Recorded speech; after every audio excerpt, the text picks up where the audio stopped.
Welcome everyone to Talk with Sally. Wonderful Sunday day.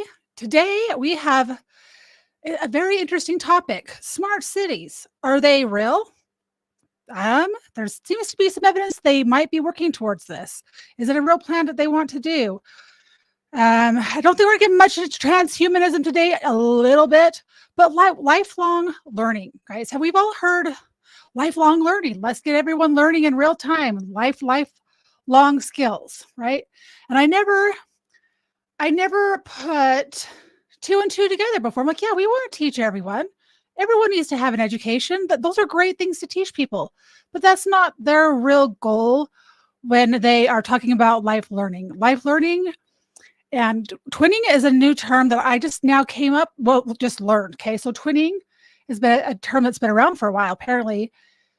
But it's more like taking all of your data, like all of your thinking, all of your habits, and having them stored like a twin of you, like your genetics, your everything. It's all stored somewhere. It's a topic that I just started digging into only because this is where the path has taken us. We've talked about Operation Gladio and how the Vatican and the government, well, not the government, the shadow government arm of the CIA, along with various different people in the world, we went around how they try to manipulate things for this end goal. Their end goal is for us to be in a 15-minute city. So understanding how we got here, and now everyone is so focused on what is going on right now today. Everyone's talking about Brazil. The big talk was Iran and Israel over the weekend. What is the big distraction? What are they distracting us from? Nothing really came of that. It was false. I won't say it's false flags. I mean, we shot down stuff. I don't even know if I didn't even see any coverage if anything even landed or hit. Like I haven't seen anything. Maybe it did. I don't know. But we have to understand where we're going. What does it matter if we know all of this information if it's not going somewhere? If you're watching me for the first time on any of these platforms, guys, know that when I do a watch of someone else's stuff, I stop and I talk to it and I react to it because that's the goal. The goal is like, what am I learning? Welcome, Scott Free Freedom. Welcome. So the goal is to learn. And this lady talks at a real high level. And I think I'm understanding everything. And I think during her video today, when I was watching, she said, I talk at a high level. This information is for those that understand this stuff. And if you don't like it, go somewhere else. Hi, Cool Frog. But my goal in talking about this stuff, guys, and watching someone else is so that I can take that high level information and try to bring it so that all of us understand. And I think I watched like 6 hours of her content. Hi, LW, today.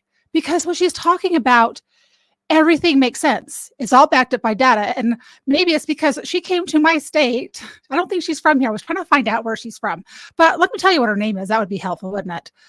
Because you guys should follow her. She has maybe 20,000 followers. I don't care how many followers someone has. Her content is good. She's not trying her stuff on YouTube is not monetized. She's not trying to monetize it. She wants the information out there because this is what their goal is. We have to understand it so we don't let it happen. We have to learn what they've done to Brazil, not just Brazil. It was all South America. They did it to all of the countries. We have to understand what they did and make sure it doesn't happen here because they're trying really, really hard to do it. And if we don't get the right leaders in place, this is going to be us. But anyway, so her name is Allison McDowell, and I will post a link to her YouTube channel. You can go follow her. If anyone knows how to find her on Twitter, I've been trying to contact her because I think she would be a great person to interview on stream. So anyway, guys, let's go ahead and get started. We're going to do this documentary. Not documentary. It's just YouTube discussion that she's given. Oh, I didn't mean to push. But anyway, guys, this is 3 hours. We're only going to watch 1 hour of it tonight because I had a family deal. So we had a grandbaby die when he was 5 weeks old. And so every year on his birthday, we go visit the grave and we all get together as a family. So that is why I'm starting later tonight. And I appreciate you guys all being here, hanging out. But I want to cover this because we've got to start learning this information and we've got to start sharing it with people. All right, so let's go ahead and pull this up. I'm going to skip. This is the introduction. I think I don't need to listen to all this. Want to get to where she gets into her content, where she starts speaking. Poppets. I collect natural objects. I work at a botanical garden part-time, and I'm not a horticulturalist. I have a desk job, but I'm pushing pause for a sound check for you guys. I don't want to blast your ears out. Hi, do you say hey, Akala? Akala? Welcome. Yes, I have a boo-boo on my forehead still. Here, I'll make it big. You can see it. You probably can't see in my office. Oh, you can kind of see it right there. There's a big corner. Can you see? Oh, you can't. Right here. There's a corner that goes, and I went to go unplug my phone that was charging, and I wasn't thinking. I just on the ground stood up and smack right on the corner, and I just kind of like split it. And I don't dare. I disinfected it yesterday. Oh, sorry. With povidone iodine, because that's what they use on you pre-surgery in the hospital.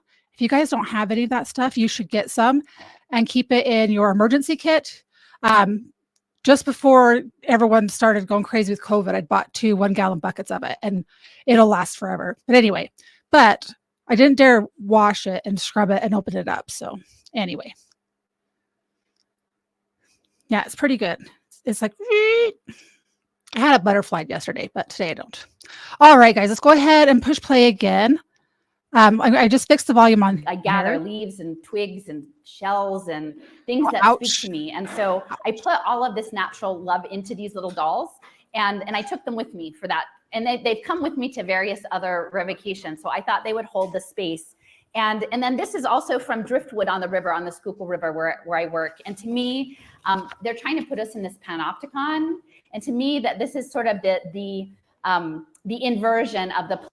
Okay, so I don't, for anyone who's just new tonight, guys, when she says panopticon, what is she is talking about? So the panopticon was like that's how they design prisons. Like they make you think that there's a guard that's watching you all the time. She's talking about kind of like smart cities. They want to create a digital panopticon pretty much, to where it's like a surveillance state, to where inside this bubble, this 15-minute city that we're going to be in, is that's where we're going to be, wherever you're designed, or I don't know, but you kind of get the picture. It's not going to be like locked down and like guards everywhere. They're just going to know where you're at all the time, and everything will end up being on blockchain money, which we've got to stop them from going to digital currency, because that's the end. That's the end of our freedom right there. When they go to that, we can no longer barter and get things unless we behave a certain way. That's the end for us. But I want you to understand that that's what they're talking about. When she's talking about panopticon, then is it still quiet, Julian, or is it better? I did turn her up a little bit. State panopticon is that is about nature. It is about natural life, and that we are here today as keepers of natural life in the face of synthetic biology, really, and things that are going on. And so, yeah, this stuff I'm going to talk about is heavy, but people always say, you say it in such a light way, because I don't think they want us, like, I don't want to show up and have everybody bummed out so that we give them more energy to them to carry on this agenda. But I think knowing the map of the terrain, that's how I sort of feel myself as giving people a sense of where things are headed. Not knowing that they'll be able to scale this. I want to say this up front. I do not know that they'll be able to impose all of the things that they contemplate. Clearly, cybernetics. So she's not saying right now that that they have the ability to do all this stuff. This is their plan. Some of the technology's there, and not the rest of it is. So will they adapt? I don't know. So so just keep that in mind. She's not saying, oh, this is happening and this is when it's going to happen. This is the plan. Something that's been, in the thought process since World War II, in the technocracy much even earlier than that, and they haven't done it yet. So I don't think that we are powerless. I think we are quite powerful, but we need to both be able to have the courage to look at the truth of what is happening, and then to use our sacred energetic presence, and however that presents to you in your faith practice. And this is again global. And so I'm coming to say there's not any one right way to do that, is from your authentic caring self and connection to your creator to take that stand against this planetary computer that they're trying to build. So I've actually, if you haven't heard, it came to me early in the spring, like, because it's hard to keep a feeling of agency while all of this is going on, right? You feel somewhat powerless. And this idea of dandelions came to my head.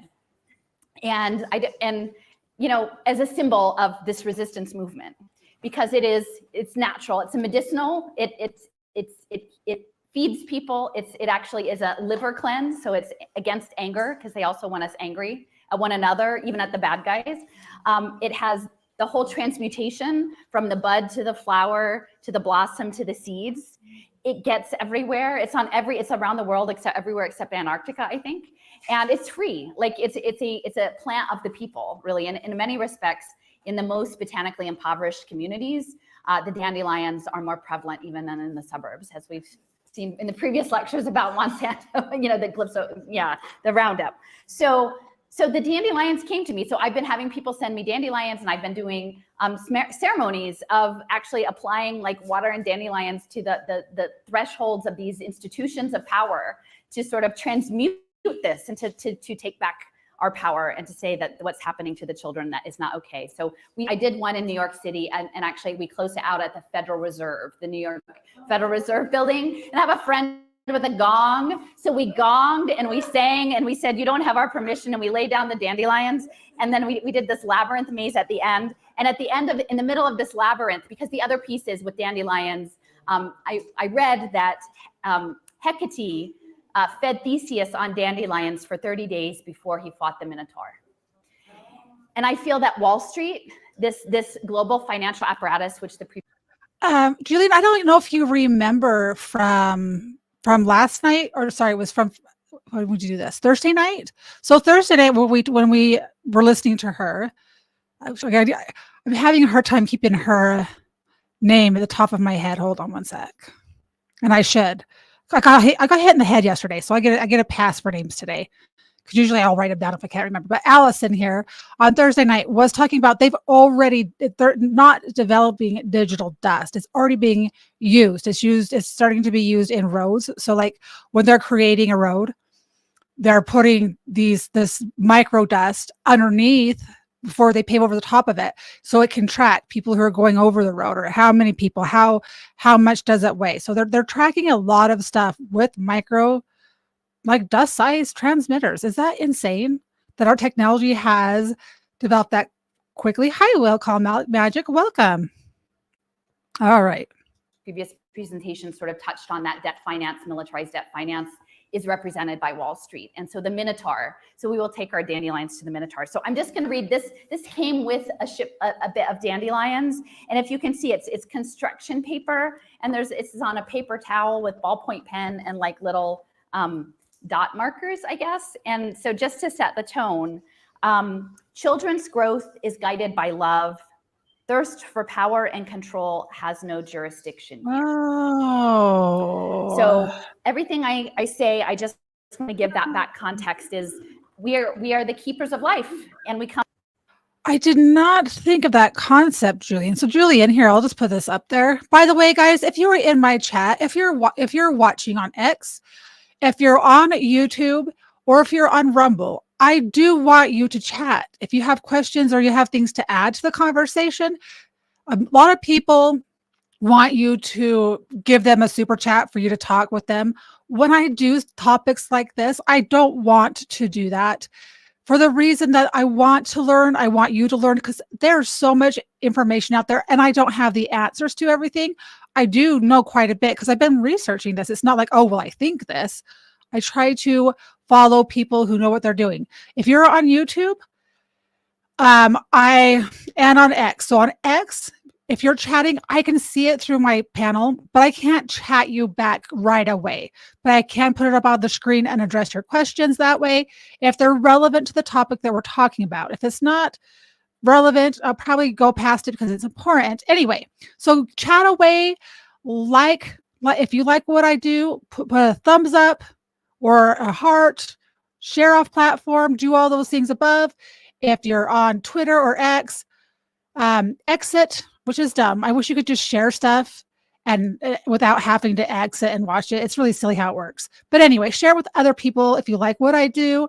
This information is important, and we do have to figure out how to put it into relevant terms. But anyway, so this is what Julian said, and he reminded me of this. And he says, yeah, yep, I mean, this will be dust in the air, breathed in by people and animals, observed by dirt. I didn't think about it being, because I was trying to think, how are they going to make us swallow these sensors, or if we don't go get their annual Band-Aids, I don't know how they are gonna, but that kind of makes a lot of sense. I've never thought of it being able to be breathed in by air, which they do have the technology for it. And thank you, Ben. Yes, guys, like my stuff, subscribe on every platform, set notifications. So when I go live, I'm trying to go live more on YouTube.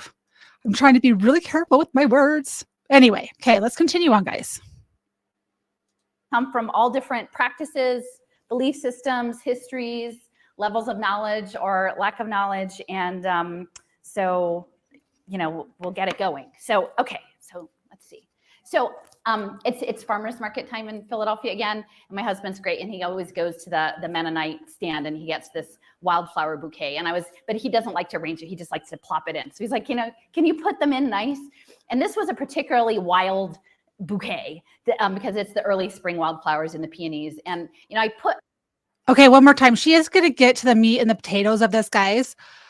I always want to skip past someone's beginning and just get to the meat and potatoes. But I always get nervous that I'm going to miss something big in here, like the dusting that Julian was talking about in seeds and micro dusting, like that small, right? So give it just a second. It's going to get to the meat and potatoes real quick. I was putting it in and I thought like the composition that in this, everyone has their gifts. It's knowing your gifts and how to give them. Robin Wall-Kimmerer is one of the people whose teachings I follow. And so I feel like the gift that I have is to arrange these blooms in a vase so that that you can understand them together. And so many of the speakers today are offering different blooms for this vase, their gifts and advocacy around proper local control for money systems, around safe environments for children to play in, around nature, around health, health choices. All of these things are everyone's gifts. And so I go wide, not deep. So I'm the vase assembler. So that's sort of how I see myself. And on Twitter, I can't remember, it was in response, but someone said that's the one thing that they can't code is a soul. They can't code a soul. So this is the backdrop. And this is a contrast to that bouquet, right? So we're moving into a cybernetic age, and World Economic Forum, these folks have told us straight up sort of what their plan is for this coming age, is that they want to meld human life, natural life, not just humans, but particularly humans, into this digital system, this cybernetic system.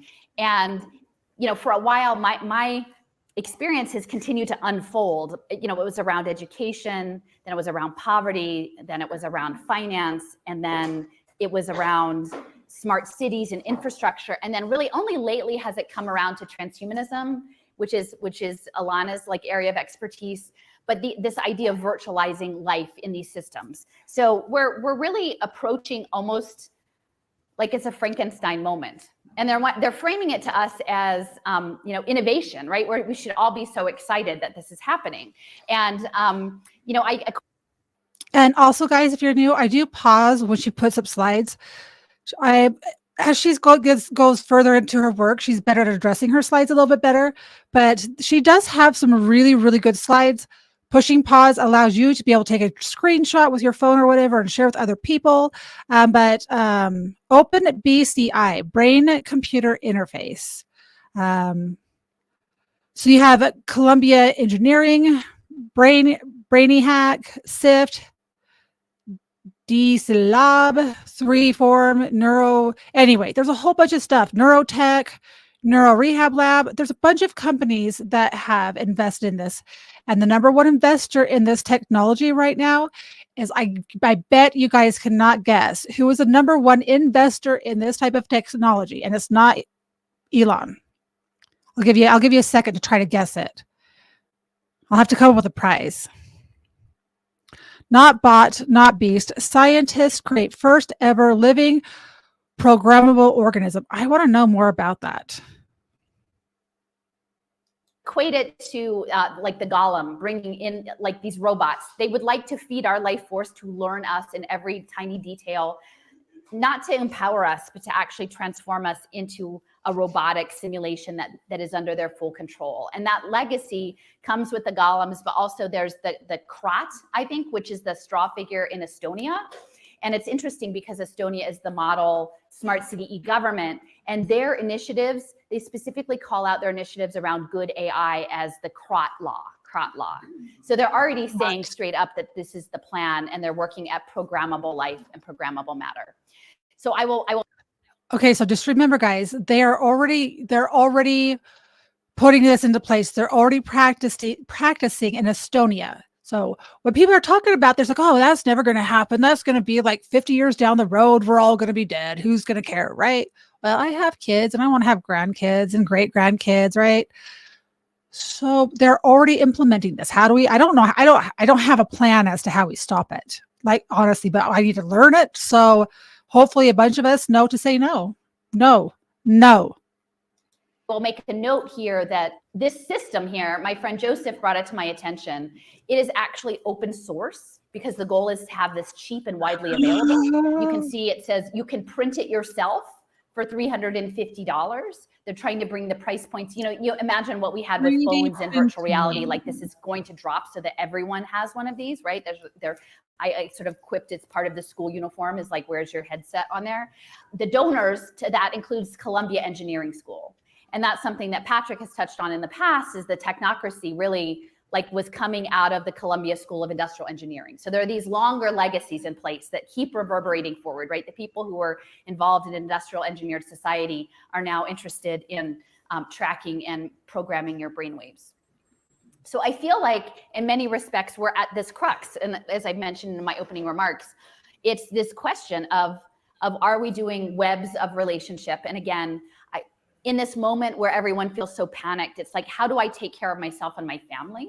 You know, how do I make sure that we're okay or that my local community is okay? And I think understanding this engagement as a web, like not the spatial web or the internet web, but a natural web, the mycelia, the fungi, that we are stronger together, and that no one is going to survive Goldman Sachs and DARPA on their own and, you know, hiding out in a cave. Or if you do, that existence will not probably be super fulfilling for very long. So we actually need to knit these webs of relationship together. This is what I was talking about. I got into a space on Friday night, and they were talking about elections and this and that and right versus left. And I'm sorry, guys. And I know you guys probably have heard this lots of places, but I'm a bit firm believer that there's no longer right and left, because on every single platform, you can bash each other about politics all you want. But as soon as you start talking about the bigger plan, that's when you start having issues. We're all going to have to work together, and we're going to have to show some of these people grace, because one day they are going to figure it out. And when they do, we're going to need their help, right? Yeah, too many hands in the cookie jar. But the crazy thing, though, is, Scott, is I feel like there's a lot of hands in the cookie jar, but I think it's kind of like a secret operation or a secret mission. It's like, so I don't know war a lot, but I watch a lot of war movies. So not everybody knows exactly what their role is, the other people's roles, right? You have a secret portion of your role that you're supposed to go over to this country and collect this intel. This other person's going to this other country and collecting intel, right? So they're getting all together, and they're gathering and they're doing their work. So it might be, I've got to build 300 missiles with this company, right? So they've got all of these places in place, but no one knows what the other people are doing necessarily. But the people who are in charge do. So even though there's a lot of hands in different areas with different funding, they're going to have the funding for specific areas, and then they're going to have a team of people. And this is just my opinion, and this is just the way I'm thinking, is that someone else knows exactly how this is all going to fit together, but the people don't know each other's jobs, right? They know they're doing something, and they may not even think or realize what they're doing and creating is not for good. They might think, oh, I'm going to help some person see. I'm going to help some blind person play video games, right? It's with good intent, but it has the possibility to go so sideways. And we're going to have to come together because they're going to wake up. And when they do, that we can't say, well, too bad. You didn't figure it out soon enough. And I feel like, especially here on this geography, my training is actually in art history and cultural landscape.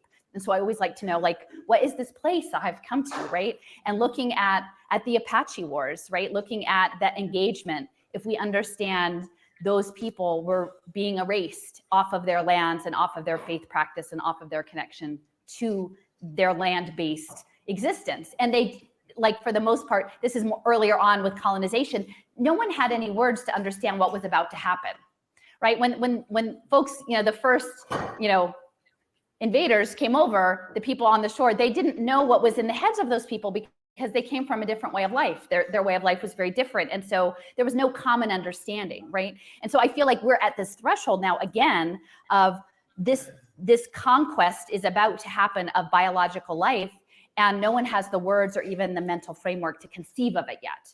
And so we are kind of like sitting ducks unless that we can come together. So the foil to the natural life web of relationship. And again, I was hoping to get out to that Vatican telescope, but it's too far. But that is a very much a symbol of people standing against progress, innovation, domination of nature and the cosmos with man-made tools, is Michael Crow, who I think has quite a larger than life presence in the state as president of Arizona State University, but also a representative as the founding board chair of In-Q-Tel, which is the CIA's venture capital firm.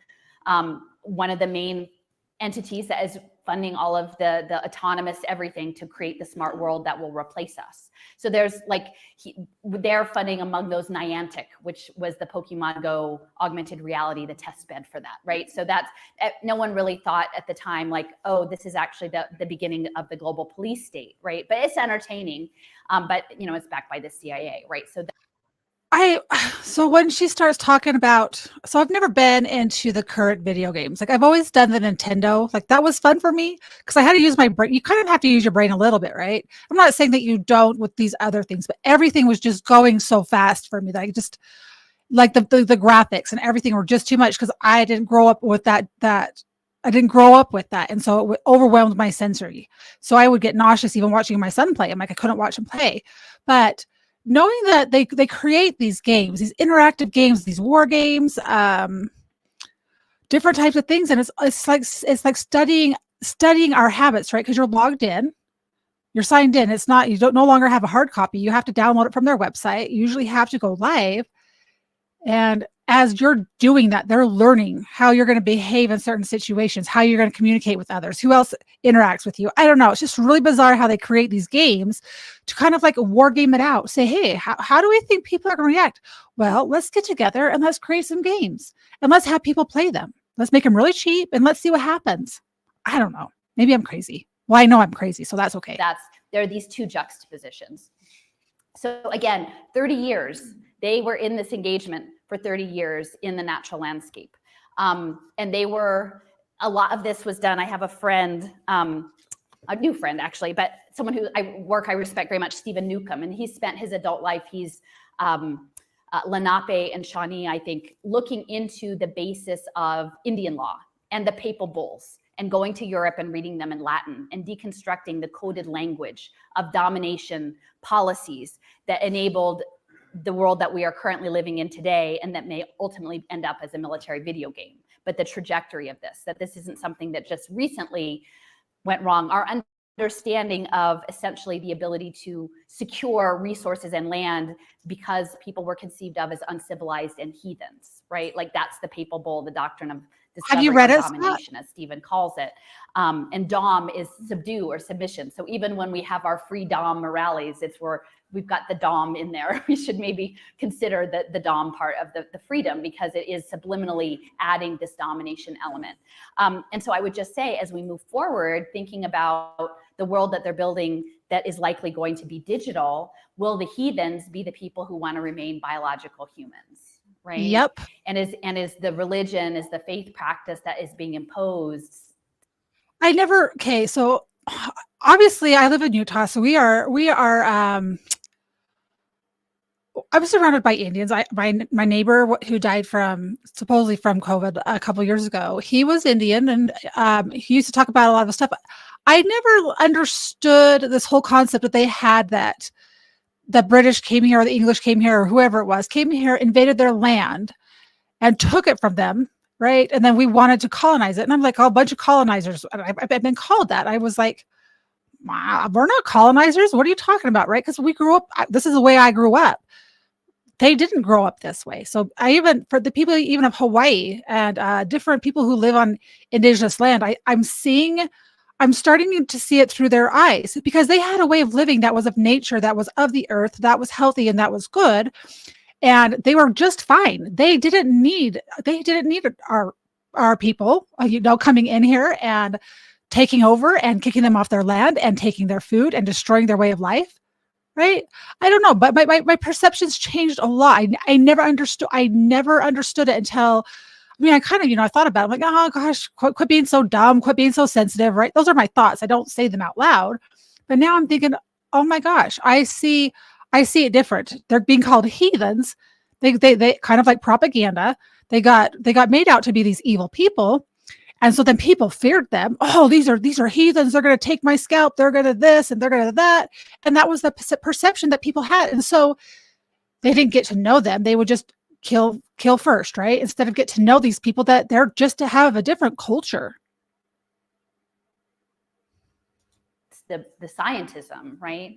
And so where those people were in that moment where, the Vatican on behalf of empire laid out a law that justified that transition, that makeover of this continent, the next makeover of the continent, as I see it, is a virtualization. And that will be done probably using similar tactics, because these military folks, they study all of the military tactics, and they know that the U.S. military apparatus is very, very interested in asymmetrical warfare and how that happens. And so I would expect, Fort Huachuca's just right down there, that they have a very much in their minds the history of what happened in this space and how this applies moving forward.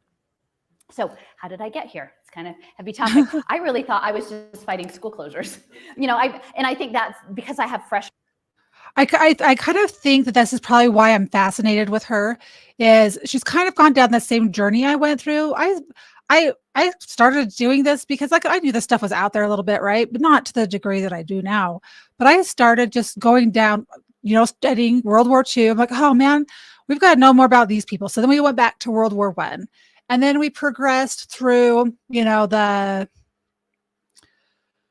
Nuremberg trials, through Operation Paperclip after that. And then, we did on some different topics. Oh, we did the fall of the Cabal. And then we did Operation Gladio. And it's like everything and understanding the history. And if you follow the true history, not the history that's in our history books, you start to understand things at a different level. And if you look at it, instead of looking at it country by country, if you go through the different events during different periods and different years of time, if you pay attention to like what happened globally at that exact same time, a lot of pieces fit together. So like right now there's conflict in Iran and Ukraine, and when people learn history in the future, they're only going to learn one topic. You're not going to know what they were doing in Brazil in that exact same year, that same time period, and it was all the same type of goal, right? Anyway, so I like her a lot because she didn't go down this hole trying to be like, oh, this they're trying to use humanism and this is real, like I've got to prove it. No, she stumbled onto this. Her journey is very organic. And all of her old videos I guess she's been doing videos for 8 years now, and all of her older videos until 4 years ago, 4 years ago, was going and protesting at schools, trying to fight school closures. Like, why are they closing these schools? Kind of crazy. Eyes, and I'm not immersed in just one thing. I could see a lot, but Boston Consulting Group closed a bunch of schools, 23 schools in 2013 in Philadelphia, laid off 3,000 teachers. And at the time I was still like NPR listening, like well-meaning liberal person saying, well, that's not fair. That's not fair, and I would show up and I would try to make it fair, thinking that it wasn't structured, that the structure wasn't set up for it to be not fair. And so this is me and my friend Tanya were lying in front of Girard College in the driveway, and the Philadelphia Chamber of Commerce was going to have a meeting at this private school with has a wall all the way around it and a gate, which was the site of one of the largest northern civil rights struggles, the integration of Girard College. And they were going to have a secret meeting, not a secret, but you could only go if you were a member, to plan out the role of business and education for our city's children. Right.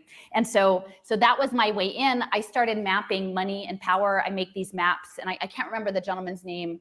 Someone would probably know better. There's an activist artist who would make these other big maps, and then I think he met an early end, unfortunately. But I was using this software, and this is called Little Sis, and actually they would have like research teams in all these cities, and I never could understand why nobody wanted to look at what I was looking at.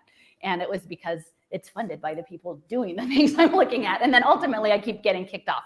But like, it was seeing a system, right? And I think for me, that helped very much to say, it's not, I think some people will, because we've been conditioned to narrowness, that it's about, you know, I'm this person, those people are the problem, right? That it's narrow, they never zoom back. And once you zoom back, you realize it's global. Like Michael Crow is as much in Beijing is in Silicon Valley, as they're working running money for SoftBank, you know, in Japan, and the Saudi Sovereign Wealth Fund.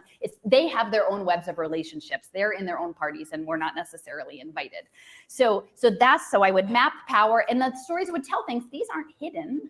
I look at LinkedIn profiles. I look at webinars. I look at white papers. Like, nobody drops me a hot tip. Like, really, I mean, they figure that nobody who would have opposed this agenda would bother looking at what they've got their own club. So I dug around in their own club. And then the other piece that clearly what we're dealing with is this new version of psychological warfare, which has a long legacy, you know, in, you know, the Mockingbird Press and COINTELPRO, but for the most part, I think people here wouldn't think that their government would do, a lot of people wouldn't think their government would do that to them, right? Like, but the indigenous people would think that the government would do that to them, right? I mean, there are people who have been victimized. I don't know about you guys, but I always grew up thinking, you know, pride in America, the American flag, pledge, like those things still bring me pride. But you're taught from a young age that doctors are the best. You go get your checkups that you're supposed to, that require you to get Band-Aids every year, or whatever schedule they have you on. You're taught that doctors have your best interest at heart. We are taught that the FDA, the CDC, they have our best interest at heart. So when I started learning these different things, I'm like when Fauci first was up there, I was like, oh yeah, Dr. Fauci, he's so amazing. This guy is like, look at him up there every day, giving us good information. Okay, yeah, he did like about this part, but no, now he's good. But within a couple of months, I started opening my eyes and started digging, and I was like, total cognitive dissonance, because it was shocking. So yeah, we all grew up. And so taking a step back and looking at the big picture, and it's not hidden. Like all this information, this is, by the way, this video that I'm watching right now is 4 years old. This is a 4-year-old video. This was around 4 years ago. Let that sink in just a little bit. Who probably would more readily understand that their government would do that to them. So that's when I say, like, we're all back in this spot now. Like, we need to know, and I'm not saying it in any particular way, but like, there were people always who knew that the government wasn't necessarily in for their best interest. And so now the Center for the Future of War is at Arizona State University. It's funded largely by New America and Eric Schmidt and Google. And so they have 4 areas of focus, which is autonomous weapons, drones, and I can't remember the 4th, but remember that when we were watching, doing the Operation Gladio stuff, anytime that we see like a college that's the center of the future of war, anytime you see a college that is anti-terrorism school or anything like that, you have to know that this is a government-funded school. And so the things that they're going to learn there are not going to necessarily be what they're supposed to be learning. And I don't know if that makes sense. If you know Gladio, it makes complete sense, because that's what it's all about. But it's weaponized narrative is one of them. So like, this was all in the works. And clearly at the time that I was looking into this, I didn't realize what the narrative was going to be, but the narrative is around the biosecurity state. And if you haven't seen any of the work of James Giordano, I would highly recommend it. It's quite unsettling. He's a professor of bioethics at Georgetown. And essentially he does a lot about ethics, sort of air quotes, around neuroweapons. So, you know, when we're trying to make sense of how this all happened, I think we need to take that into account. This is a clip. TRADOC, Army Training Doctrine and Command, had a gathering. They have a division called the Mad Scientist Division, and they met at Arizona State. And I think this is 2016. And so Crow is giving the opening remarks, and I edited it down to a shorter clip just like to give a little context. One project that we have under the Minerva program coming out of the Secretary of Defense's office is a project where we're looking at functional magnetic resonance imaging outcomes of hate messages from Islamic fundamentalists going into human beings so that we can determine whether or not human beings respond differently to those messages by looking at the actual functionality of their brains. Guess what?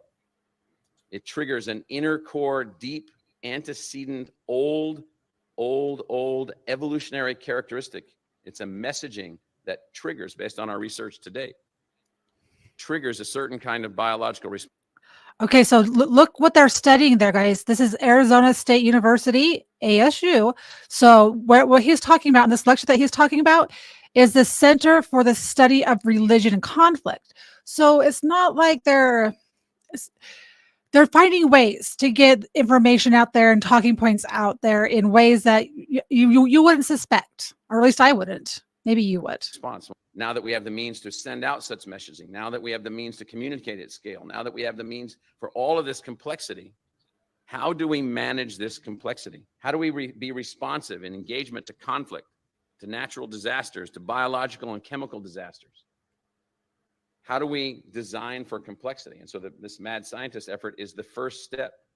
You question the present design. So it's important when you look at like the military technology.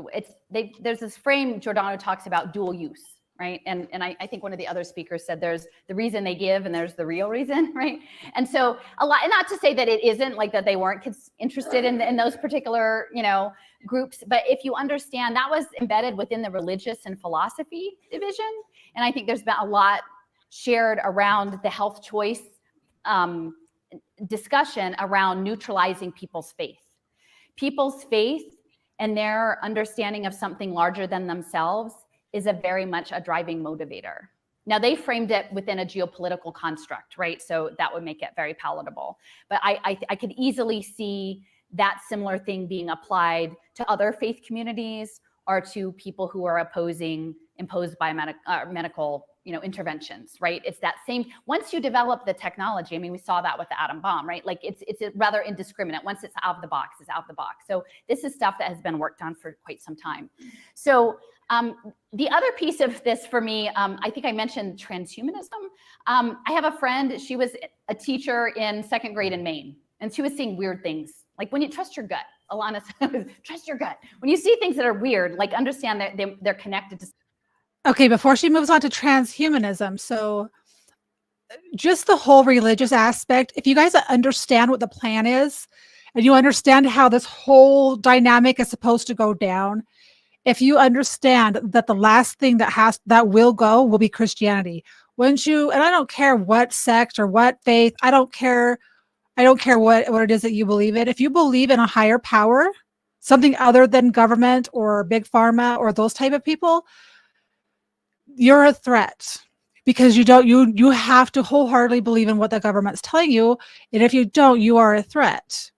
So this is why but that is the last piece to go. And so they haven't just said like, okay, we're going to take away religion, especially in the United States, because too many people would protest. We have too many people, right? But they do it gradually. They do it slowly. They poison the kids very, very slowly to where you're like, half the parents didn't even realize what they were teaching our kids in school until all of a sudden they are at home being on the computer, and you have to help your kids because they have no clue what they're doing, right? And you're like, why are you covering this topic? Like, why are you discussing this? But like we as parents, we got like, well, teachers are teaching them. They're getting good grades. It doesn't matter, right? I don't know. Something bigger. And so she started digging. She created this blog called Save Maine Schools. She's taken a break from it now because she has 3 littles right now. But she said, only click this link if you want to go down the rabbit hole. She's like, just so you know, just click this link if you want to go down the rabbit hole. And the link opened to Global Education Futures. And it was directed by Pavel Luksha, and he's out of Moscow at Skolkovo, which is sort of the Silicon Valley of Russia. And so they had developed essentially a global network of ed tech online education systems, for which the US contact was Tom Vander Ark, who is a Gates Foundation guy and created the first virtual school in Washington State, and is now a venture capitalist in ed tech in this. And then so then down I fell. So one of the things that they have on their website, they would do things called foresight work. So they would take trends and they would project forward. So these weren't things that had necessarily already happened, but they were taking existing technologies and themes and projecting forward. So this is a map that they had for education through 2035. This is just a piece, it's a giant map. But the thing that really jumped out at me was this idea of the people ne'er. Fortune's made up of people. Okay, so people ne'er. So they had the neural web of learning, nonverbal message exchange through neural interfaces become a learning tool. They have the great psychic divide between users and non-users of cognitive products deepens. And then you have the Jarvis, Jarvis, inside biotechnology transforms gadgets into bionic body parts. Forest of Mind's full-fledged collective intelligence appears. So birth of a neurogenetic economy. So people near, so like billionaire, but people near, fortunes are made up of people. The fortune size depends on the quality of the human capital. New endowments. So people is people, guys. They've already made money off of commodities and other things. Now they want to make money off of people, which this to me is a new thing. This barely came on my radar on Thursday. And everything's just like click, click, click, click, right? Why are we having all these immigrants coming into the United States? Because these billionaires can, make bets to see if they'll succeed in life. Like, I bet this person will end up in jail. I bet this person, given these interventions, will go to college and have a family. I believe this person, if they don't have interventions, is going to end up in prison and blah, blah, blah. So it's like a big fat game. And that sounds like really simplified, but that's really kind of the game that they play. It's like gambling on people's success. And they're tracking that success through, what was it? They'll have to keep watching. She'll tell you more about it. But anyway. And depending on the quality of the human capital. And then also the forest of minds, and that is the hive mind technology that they're working to build. So in addition to, who might think that the power structure doesn't have their interests at heart, it's indigenous people and enslaved people, right? Because this people ne'er is really going back to an era of enslavement, but it being reframed as we're investing in human capital. But we're investing in human capital for a world that's actually going to be post-human, which is the problem. So the underpinning of this, and what I bring that not many other people actively talk about, is the human capital bond market part. And this is something that we're seeing now with the rise. It blends both poverty management, essentially the privatization of the social welfare net as an investment opportunity to invest in poor people and speculate on that. And that is going to be coming with these biometric medical geofencing programs, which is what I call the vaccine passports. And because they need interoperable data and they need to track you as an asset. And so that's what the passports are for. And if you understand this as a logic principle of capital, with concentrations of wealth and power, wealth in particular, capital must flow or the system falls apart. I mean, if you stop, and that's why after the last economic crash, they said, don't stop spending your money, go out, keep spending, because if you stop the whole, everything where it's papered over, it shows, and the system can't happen. So the last global crash was based on securitized debt of housing and real estate, right? And how did that happen? Well, they need. So that is one thing that Trump, how even though we had the 2020 situation and everything was like collapsing, but what did he not do? He wasn't telling the American people to stop spending money, right? He downplayed a lot of things. Well, he probably didn't downplay it now that we know other things in hindsight, right? However, it was when, I can't remember who it was it someone had leaked to the press about all this, and then the market crashed for a day, remember that? And then it rebounded back. That is one thing that Trump did very well, was he kept the money flowing. He kept the money flowing very fluidly throughout at least our country. He tried to keep pipelines open. He tried to keep the flow, right? But the other people want to trade in human bodies. And so that kind of, that way of doing it, yes, indigenous way of life, that ruined his plans. Yeah, it is complicated, but it's going to be okay, Super B. Everything's going to be okay. Knowing this stuff is good. It is complicated, but this stuff is good to know because this is really something they want to do. Or you can decide, actually, I don't know. You get to decide for yourself if it's something they want to do after you get the information that I'm giving you. It's your choice. You have choices. Needed a place to put all of that money. These people who were holding most of the money, these small number, couple hundred billionaires, need a place to put it. And so they would create synthetic debt products to make that happen, to keep the game going. Well, if you understand that in the decade plus since that happened, the wealth has only become more concentrated and the technology has only become more sophisticated. So the only thing bigger really than real estate to create a synthetic debt product around is humans. Humans in the environment, right? And that's where the ESG investing, the environmental investing comes in. So they're developing ways to securitize people as debt products. And you are a debt burden on society. Before you were even born, they will use data analytics to say, you are a debt on society to this degree based on your genomics, based on where you live, based on your parents' educational attainment or their salaries or their health profiles. They will make all sorts of pre-crime predictions about you for these gambling products that aren't real. And none of them may ever be real. It's all a fiction. People have to understand these games are fictions, but they are fictions that the most elite, powerful actors have chosen to play together until it's inconvenient for them to play, and then they make a new game. Okay? It doesn't make sense. So what she's saying there is it's fiction, but it's their fiction. They created this fiction and it's a fun game for them. So they're going to see, let's play it out. And then when they get bored of it, they might create a new game. That's a very interesting way of looking at it. And yes, Julian, you said that important word is synthetic debt products. Synthetic. Sense to normal people because normal people wouldn't think like this. Sociopaths think like this, but it already happened. And in many ways, the last global economic crash set the stage because Blackstone came in and bought up is now the largest private rental homeowner, and they're being very repressive in their landlord practices. Many people never got out of the gig economy. Many people lost all of their assets. It cleared the decks. So when we're looking at mass dispossession, which again, I make akin to the Indian reservations, the smart cities are the next Indian reservation, is the plan at a level that we cannot even quite imagine at this point, if they pull it off, is about that. But it's embedded in managing poverty and economic dispossession. It's an intended economic dispossession because it's that the people have been pushed out of their jobs because they will say, in order to get our data to run these deals and to grow our budget, now your children will be taught by robots. Now your elderly parents will be cared for by robots. Now your mental health system will be a robot or an algorithm or a chat bot.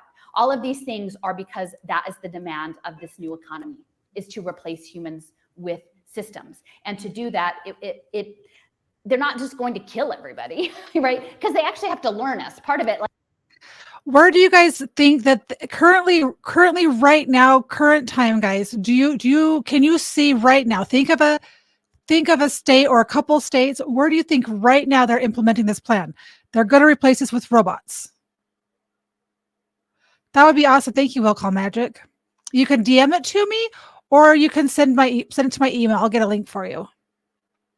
Or you can post it in my locals. Anyway, any takers, guys? So what did they just do in California, right?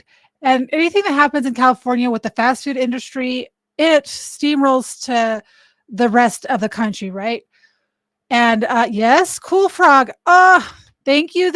Cool Frog got it right. Yes, guys, in California, what did they just do? They upped the minimum wage, and Oregon, and there's one more state. Oh, I don't know about Minnesota.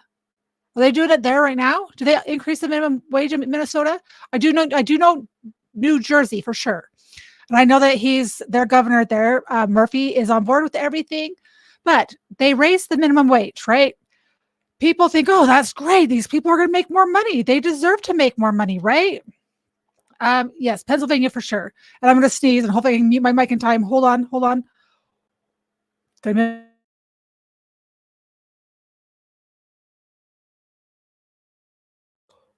Whew, I think I got it in time. I didn't sneeze.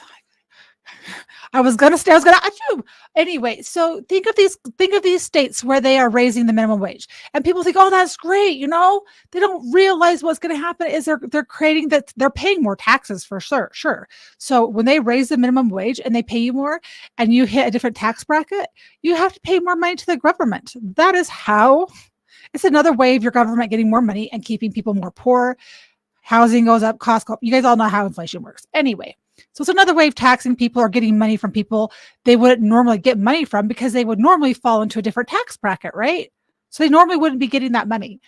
So now in California, these fast food restaurants are like, well, I can't afford to pay this person $20 an hour. So what am I going to do? Oh, I'm going to have the robots. They're going to cook food. You're going to go up to a screen. You're going to see this screen in front of your face. You're going to order it, right? You're going to tap your card and you're going to have your food delivered by a robot and cooked by a robot, right? They're testing this out. And yes, I don't know how much in New York. I do know they're destroying New York, and I haven't looked into all the plans they've implemented there. Did they increase the minimum wage in New York? I can't remember, but I definitely know New Jersey. Pennsylvania, Illinois, Michigan. Michigan's definitely on board, but I know for certain that New York, Pennsylvania, not Pennsylvania, is Pittsburgh in Pennsylvania? I'm having a brain fart. Wherever Pittsburgh is.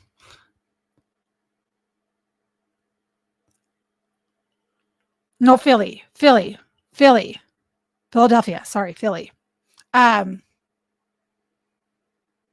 No, he said Pennsylvania. Anyway, guys. Okay, it was Pennsylvania. Okay, never mind. But anyway, guys, but the point is they're trying to, they're going to make it seem like, oh, well, we've got a solution to this, right? We've got a solution to these problems of, now we can't afford these things. So now they're going to do robots, right? They're practicing everywhere. And she's going to get more into this. I'm going to wait for her to go more into this and then I'll talk about it. But there's tons and tons and tons of information. And it's in my head ready to spew out. So I'll let her talk and I'll add to what she says. I don't want to get too far ahead. They need to, it's like a parasite. It's like a vampire. They need to learn us and leave us as husks. So for a while anyway, they're going to sort of work on this thing and they're going to do it through poverty management. And poverty management has been a problem for a very, very long time. But now with digital identity and this securitized debt, it's going to be much worse. These are the asset classes. I guess many of you are probably familiar, if you have global connections, how repressive things have been in Australia, right? So Australia is a center for a lot of this. Oh yeah, I Again, forgot. it's an island. There's a lot of defense contracting there. They're able to impose these systems. They piloted the first smart blockchain social impact bond there, and this is a document that was done for Boston Consulting Group for the Australia Post. Okay, and this is all of the data that they're imagining, because to them that is all profit and control, all part of the larger system. And that's the World Economic Forum is talking about personal data as a new asset class.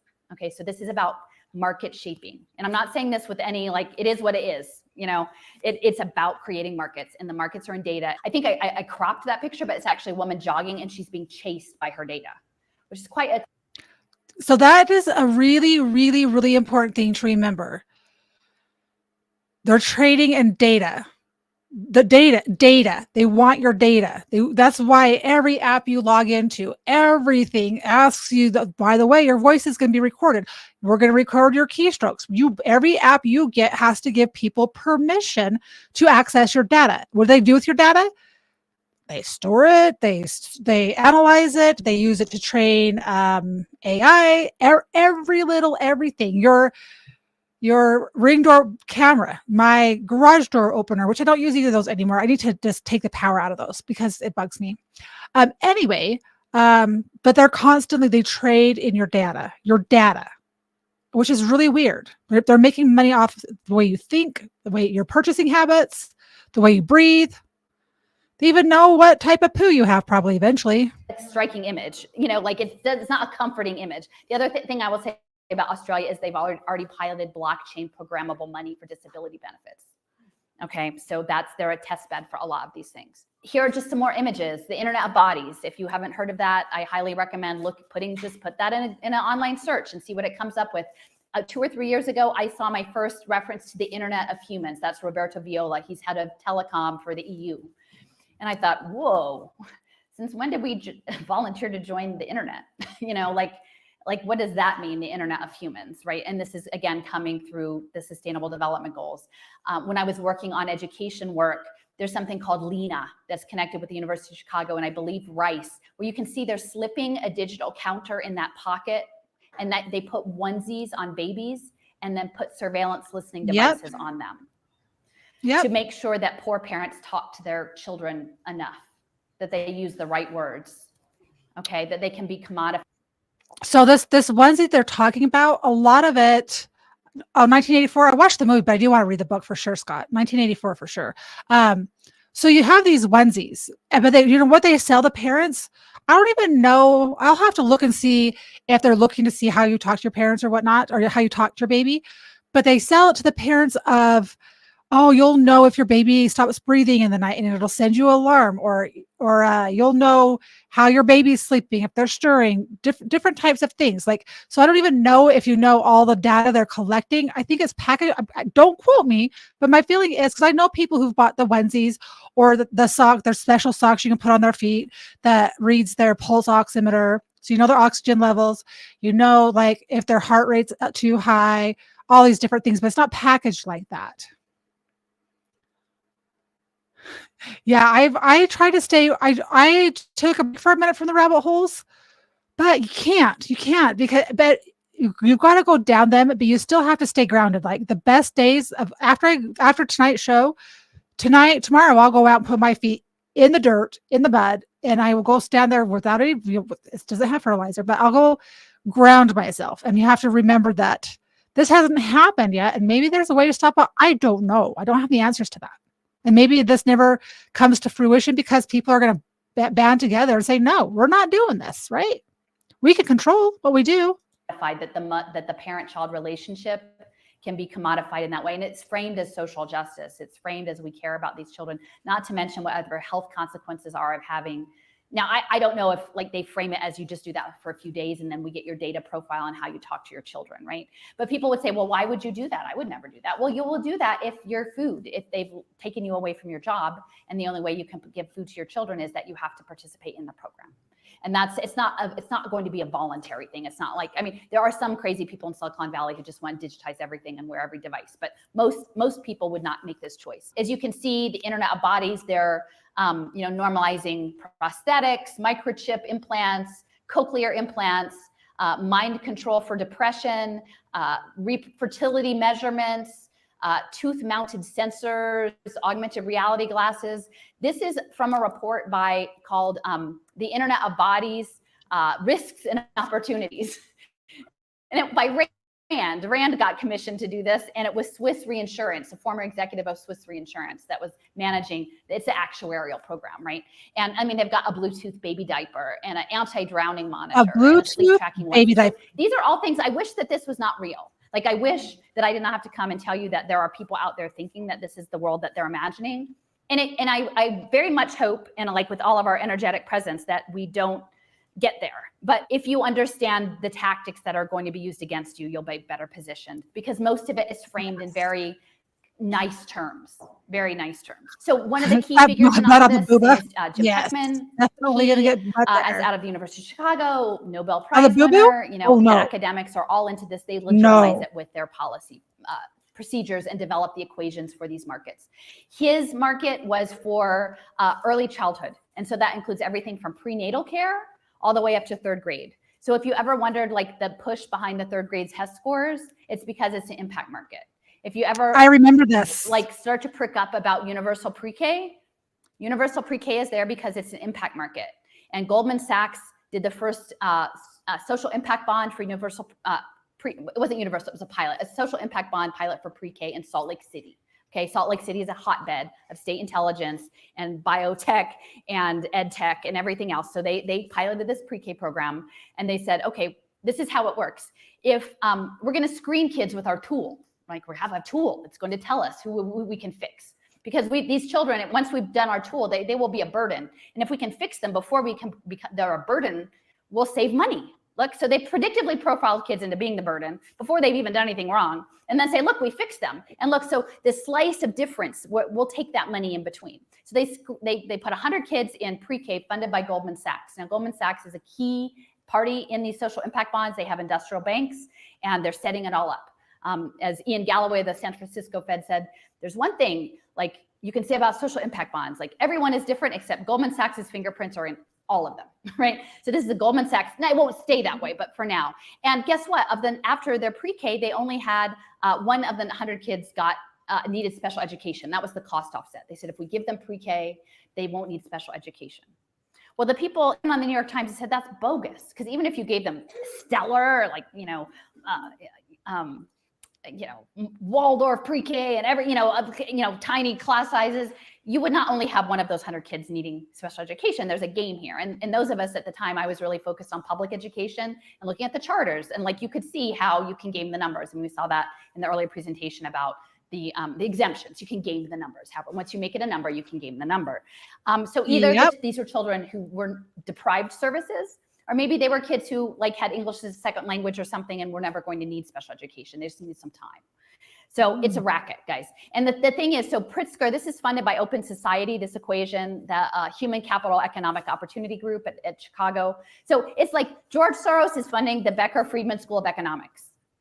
So just when I say, all I know is that I need to do some serious deep diving into Pritzker. I hear the name all the time when I'm talking about these topics, and I haven't taken the time to deep dive into everything that they're involved in. Oh, that's so cute. If you get them onesies, find out what they're having. If they're having, my favorite thing in the whole world for babies, the squid, was the nightgowns. It's a nightgown, and they have the little handy things that go over their hands when they're first born. But when they're in the middle of the night, when they go potty, you don't have to unsnap and unzip. You just lift up their little finger at the skirt or the nightgown and change their diaper, pull it back down and wrap them up tight. Anyway, those were my favorite, by the way. Why Utah? I've been racking my brain about why Utah.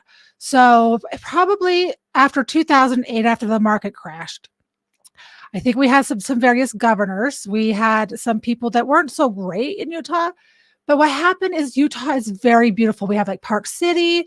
But near the mountains, it's very gorgeous. So what they did is they brought a bunch of tech companies to Utah.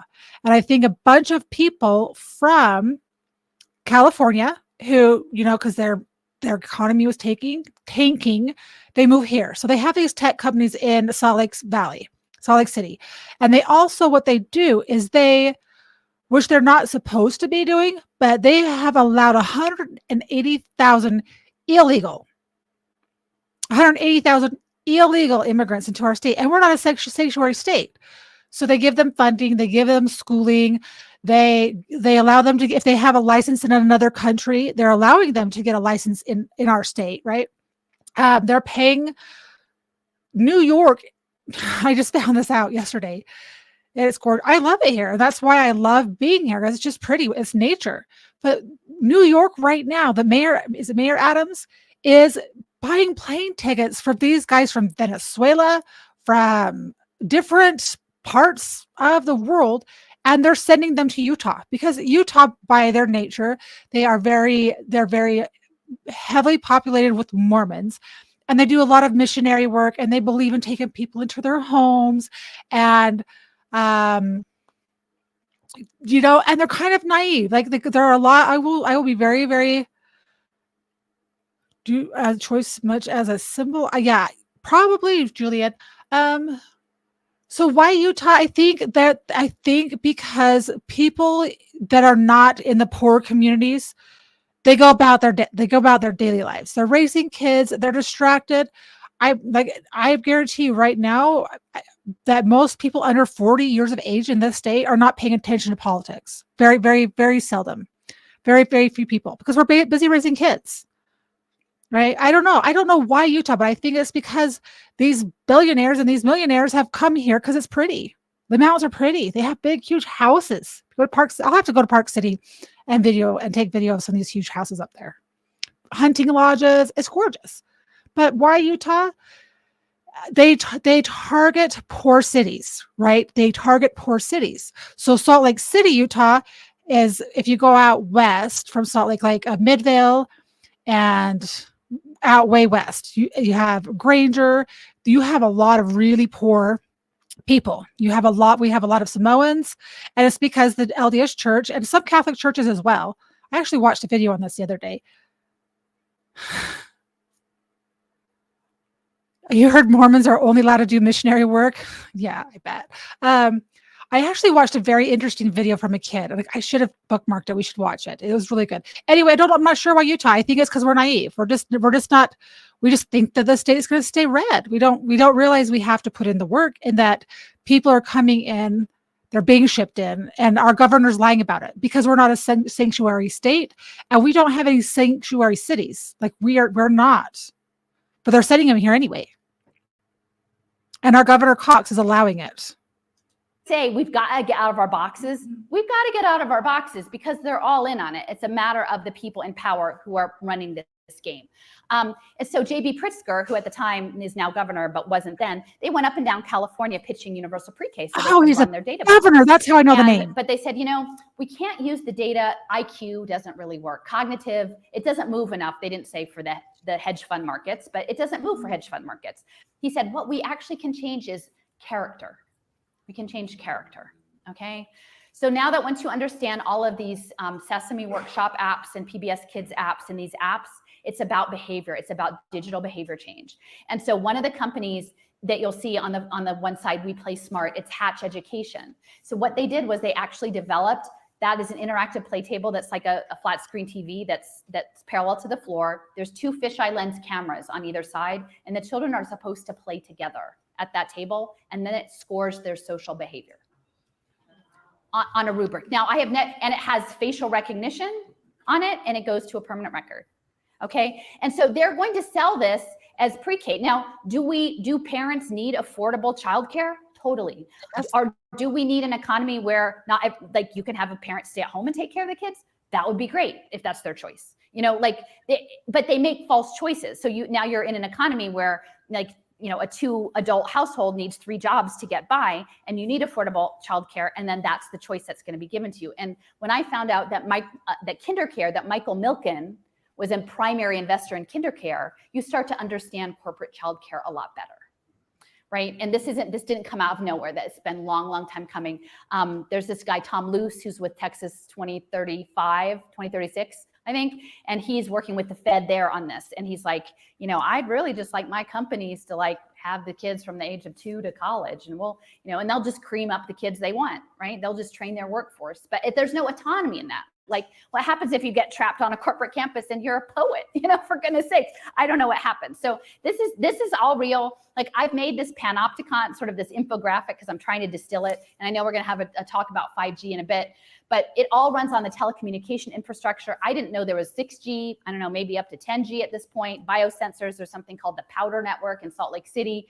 But it's digitizing your frequency, and that's why I think the good energy part is so important. It's signals intelligence and it's frequency, and it's happening in ways that we may not. I can't put a math equation to it. Some people might, but they're manipulating that. So I have from the bottom the level of the panopticon, which is tied. This will all be tied to your digital identity, and that is what the medical passports are about: is to create the interoperable permanent record tied to your biometrics. So it will start with your. How many of you guys have a smartwatch? How many of you guys ever had Fitbit? How many people have that app on your phone, like Track My Steps, like your step tracker?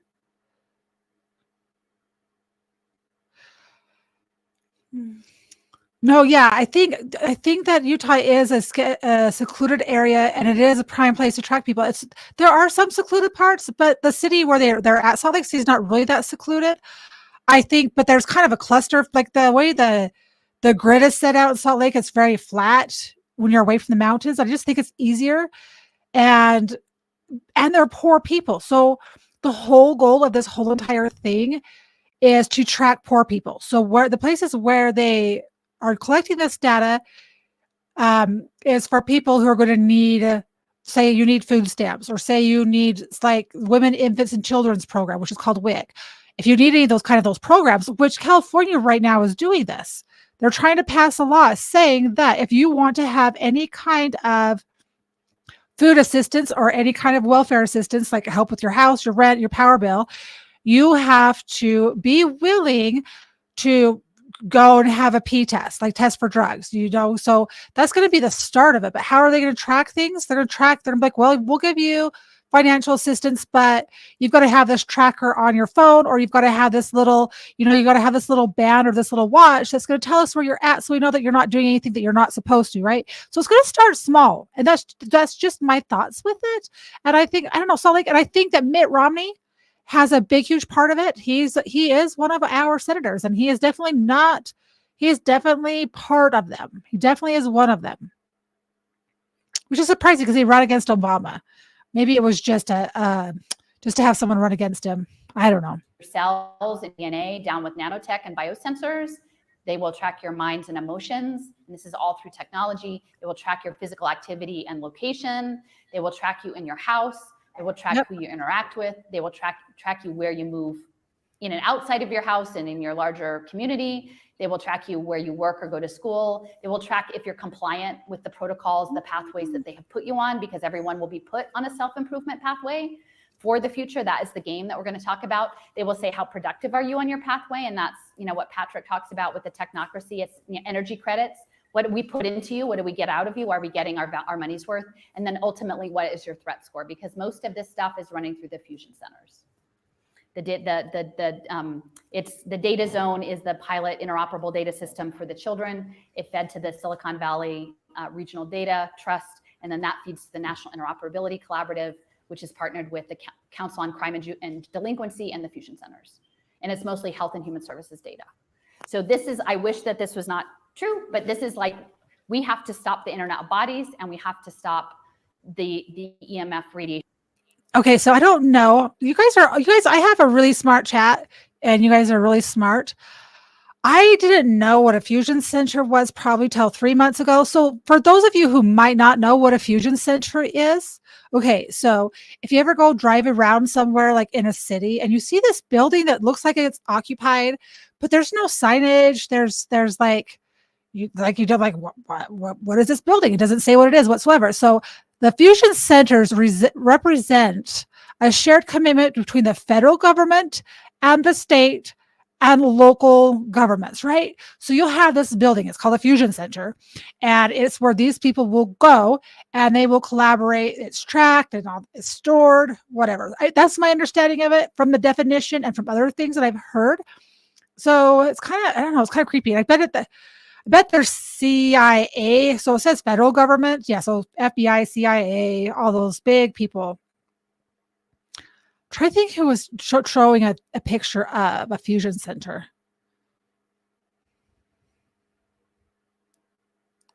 I wish that YouTube had the super fun emotes that Rumble has that I get to do. This is my friend Joseph. He's brilliant. I have a webinar on my YouTube page. We did this last August. He is a combat veteran and a brilliant mathematician. He is great with, he's done AI work, he's done blockchain work, he's done actuarial work, he's done video game design. And he tells me pretty much like the video game design world is a revolving door with the military. It's military simulation, video game simulation, military. These people, they're all part of the same overall network. So he's building a video game of technocracy to try to illustrate to the kids like what this actually is going to look like in a way that is on their level, and to use his gifts because he's actually made tremendous sacrifices personally because he can't be a part of this anymore. So he's building his own game to try to educate and using his gifts. So this is one, I know you guys have autonomous vehicle pilots in Arizona, right? And so you've got the vehicle and they come up and like the ball runs out into the street and they're like, okay, well, who gets hit? Like, what is the outcome of this? And then there's real-time things of like, okay, where does this autonomous car swerve that is getting built into these algorithms? Who's valued and who is not valued in this equation, and taking that out. And that's a really real thing that we need to think about. So again, So let that kind of sink in for just a second, guys. What she's trying to say there is, so now we're having self-driving vehicles that are completely controlled by a computer or somebody, right? Someone knows all your data. They know where you drive. They know your driving habits. They know your living patterns. So you're kind of screwing up, and you're going to start costing them money because you might end up with cancer, or you might do something bad, and you're going to cost them money. So do they want you to go, or do they want you to stay? I'm not saying this is true, but I'm saying it's a possibility based off of the evidence right there. Pay for success privatization, ongoing austerity, outcomes-based contracts, what works, government, narrow success, metrics set, test scores, so everything's off of test scores. Investors front money for service like education and tech, so Google tablets, that type of thing. The big money hedge funds, so debt, scrutinize and trade it. So that's where the big hedge funds, put in their money, right? So people monitored and commodified as data. So they're monitored and commodified as data. So they're a commodity.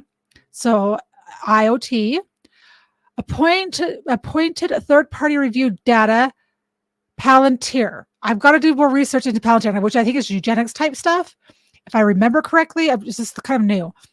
And so then, deal paid or not. So either this is where the hedge funds are going to make money or they're not. So what they're going to do. So you have to, so it's like, I don't understand exactly how markets work, but I'm starting to understand a little bit more how they work. So I didn't know what a short was now. So you have two people bidding or putting their money into the same similar type of market, right? So you have ones that put money in, and then you have someone that does a short sale, like a short, right? So shorting could be they're going to short the sell or remove you, is what I'm understanding it as.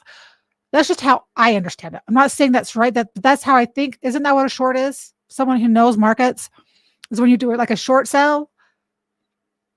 You cut your losses. I don't know. So, and then it goes back again. So broken people equals raw material. So they're trying to fix you. They're trying to change your behaviors, your habits, your mindset, your skills, yada, yada, yada. This is an infographic that I've done that talks about pay for success. You can see essentially austerity is the basis for all of it. If the government doesn't have access to resources, like theoretically, if we had a government that was accountable to people, right, that you could vote in and out, that actually really worked, then. Okay, quick pause, because Julian has the answer, and it's a lot simpler way than what I explained it kind of long. But a short is a bet against a company. So yeah, you have people that are saying this company is going to succeed, and they're betting on the company failing. So if they're betting on me failing, or like, oh, that person's going to fail, right? Then you made $100 on Robinhood last year. That's awesome. So yeah, so there have people bet for you, and some are betting against you based off of what? What's going to determine that, right? So when people want to win, will they cheat? Will they remove you from the game? I don't know. Maybe. Then people would pay their taxes equally, and they wouldn't have offshore banking, and there would be money to take care of people who needed it, and that sort of thing. But austerity is the precondition. They set up essentially outcomes-based government contracts. So these date back to the mid-90s with Arthur Rolnick and the Minneapolis Federal Reserve. But those contracts are now going to, I think, ultimately blend with the Internet of Bodies and Ethereum smart contracts. Okay, and it will all be framed as transparency, accountability. Don't you want your government to be more accountable? Don't you want them to do good? And so it's like, do we want them to do a really good job of brainwashing toddlers on the surveillance play tables? Like, what are those outcome sets? Like, that's transparency, accountability. So there's some new words that we've got to start paying attention to when we're having people talk to us. Transparency and accountability. And by the way, this is bipartisan. This is not Democrat versus, which I don't think there is right versus left anymore. So keep that in mind, guys. This is, they're in on it. And I'm not saying everyone is, but a big portion of people, enough people, I guess. That's what this looks like. And then, so they set a narrow metric, like the special education, for the pre-K, that they don't need it. The investors invest. Now, these investors, when we're talking about it, part of it is like our own complicity, right? I mean, these are the largest asset holders. There's something called the Impact Management Project. They're running not just the Saudi Sovereign Wealth Fund or the Vatican Bank or all of this other money, but then there's pension funds. Like if you have a pension, they're investing in stuff that will be these impact bonds. So we're all woven into this web. Like we all have to untangle it. The investors invest and then they securitize the debt. Now the securitization is where the big shorting comes in. So imagine the scenario with the kid and the ball in the street and the augmented reality and the algorithmic measuring of whose life is worth what. And you add in global hedge funds, shorting systems, right? Because you've got smart environments. So what if someone has taken out a program on your life that is like, they think someone is investing that you succeed on your pathway of life improvement and someone is betting that you don't, right? And I sort of say, I have terrible luck with the bus. Like my family, they come up, the bus always comes like in 5 minutes. Like I show up, it's like, oh, it's on, you know, it's redirected and we didn't bother to put up the sign and like I'm waiting for 45 minutes. So imagine you're someone who's like put on a work, you know, welfare to work program and like you're going to be cut off of your UBI if you don't, you know, make it to this interview and get this job and you're waiting for the bus with your smart pass and the sensor senses that, oh, it's you waiting for the bus here. I'm going to send that bus around. Like, so you, like the world can start to conspire for you or against you depending on like your positionality in it. And it starts to sound a bit like Black Mirror, but I don't know unless we start talking about the ethics of what we're building, like how it would not go there, like knowing like how the history of domination tends to go. So there's a securitization. The other piece is this outcomes-based contract allows everyone to be under perpetual surveillance, so that we can be accountable to the government, right? Everybody, like we need to know where our money is going. So we need to watch you all the time, especially you poor people who might like rise up. We can't have that. Everybody's 6 feet. So, and what is, if this is so crazy. So I first covered this on Thursday night, right? Julian had sent me these the other day and I was like, oh, so I started listening to them like, oh, nope, I'm covering this tonight. Cause I wasn't quite sure what I was doing next for my Thursday night show. And then the next day, what happens? The next day, Friday. So I covered this Thursday and then Friday, FISA. There's people who wanted to take the surveillance portion out of there where they had to have a warrant to surveillance. They do not want to stop being able to surveil us. They want to be able to do that and have it be lawful. It's really crazy. I was going to read this. So impact management. Impact management is the creation of a series of plans and protocols aiming to manage and monitor the identified mitigation measures and risks that may occur over the project lifetime. So think of this more as with people versus like companies though, right? Such as technology failures and natural disasters. 5 dimensions of what, who, how much, contribution, and I just wanted to open a picture. I don't want to pull you up because I don't want you thinking I even like your website. Hold on. So it's going to be what, who, how much, and what, who, how much, and the risk. Yeah, so what, who, how much, contribution, and risk. And I repeat myself 3 times on purpose with important things. So I intentionally did that. Yeah, no opinions allowed, guys. Feet apart, please. You know, like that's the thing. And so then they add in the third party. So like, oh, well, just so you know, we're not ripping off the system. We've got this outside person looking in at us to like, let us know if this deal is right, if you really met the metrics. Well, Palantir, the pilot programs, I have a friend who's in Santa Clara County, California, which is where this is being piloted, which is like we're started by Santa Clara University and Catholic Relief Services. And Newsom is an alum of that university, and it's a social impact university. They're test bedding these for pre-K, for early literacy, for mental health, and for housing in Santa Clara as the test bed. Palantir was the data evaluator for the mental health and housing. So Palantir is involved in like predictive policing and border patrol and all sorts of other stuff. So like imagine you're somebody, you know, in Santa Clara County and you need housing and so Palantir gets your data. You know, that's intense. That's a pretty intense thing. So no one's talking about this. So then the deal either gets paid and the shorting happens or it doesn't happen and it goes forward. So that is sort of this web of how this all works. So everything is reduced to an equation. what they really want, which is disturbing. And again, this is one of these traps. I'm trying to show you the trap. I came into this fighting standardized testing, and you know, the high stakes testings were used to close our schools. Well, now you're hearing social emotional learning. You're right. It's not just about reading and math. You're right. We care about everything. We care about the whole child. We care about your whole child. We'd like to measure everything. Can we measure their art? Can we measure their gym? Can we measure their music? Can we measure, you know, we have these brainwave headbands now. We'd really like to measure the whole child. And so this is what's coming is, and people, you're like, you're right. We do care about the whole child. Like, and then you don't know that it means brainwave headbands. Like no one's going to tell you that till later. So this guy, Clive Belfield, he's at Teachers College, Columbia University. So he did the equation, like he's working with UNESCO and the global OECD people, and to say, well, if we do a social emotional learning curriculum, like we can prevent children from being juvenile delinquents or whatever. It's going to be great. Yeah. And so I actually went to the Dirksen Senate building several years ago when they had seed money. It's called the Social Impact Partnerships Pay for Results Act, or CIPRA. And it's totally bipartisan. This is 100%, like I saw it for myself, that all of the keynote speakers were elected Republicans, all of the panelists were Obama technocracy people, and the whole room was full of like 200 nonprofits and like think tank leaders. Like it was like me and my friend were the only two regular people in the room, and they were just like, bring it on, champagne and strawberries, like this is coming. But after the Q&A with the policy about these impact bonds, there's a Q&A. I'm always really pretty good at getting the first question. So I go up and I go, okay, so I know that in Massachusetts, they're talking about like middle school doing a social emotional curriculum. So where do they stop getting tracked? Right? Like where do they stop? Because at kindergarten, that pre-K one, they stopped at kindergarten. They would be like, oh, do you need special education or not? Okay, the deal is done. And now you may proceed, clean the slate. What happens, so the cost offsets for the social emotional were addiction and depression and incarceration. So say you get swept into a program in 6th grade because you filled out some survey that you're going to be a pre-crime person, and they bet on you.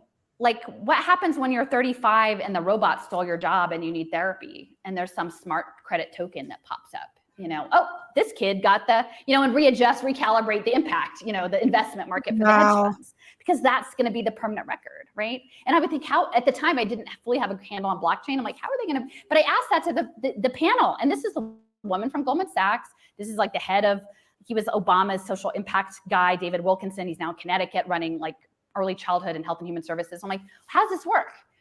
And they didn't really have a good answer.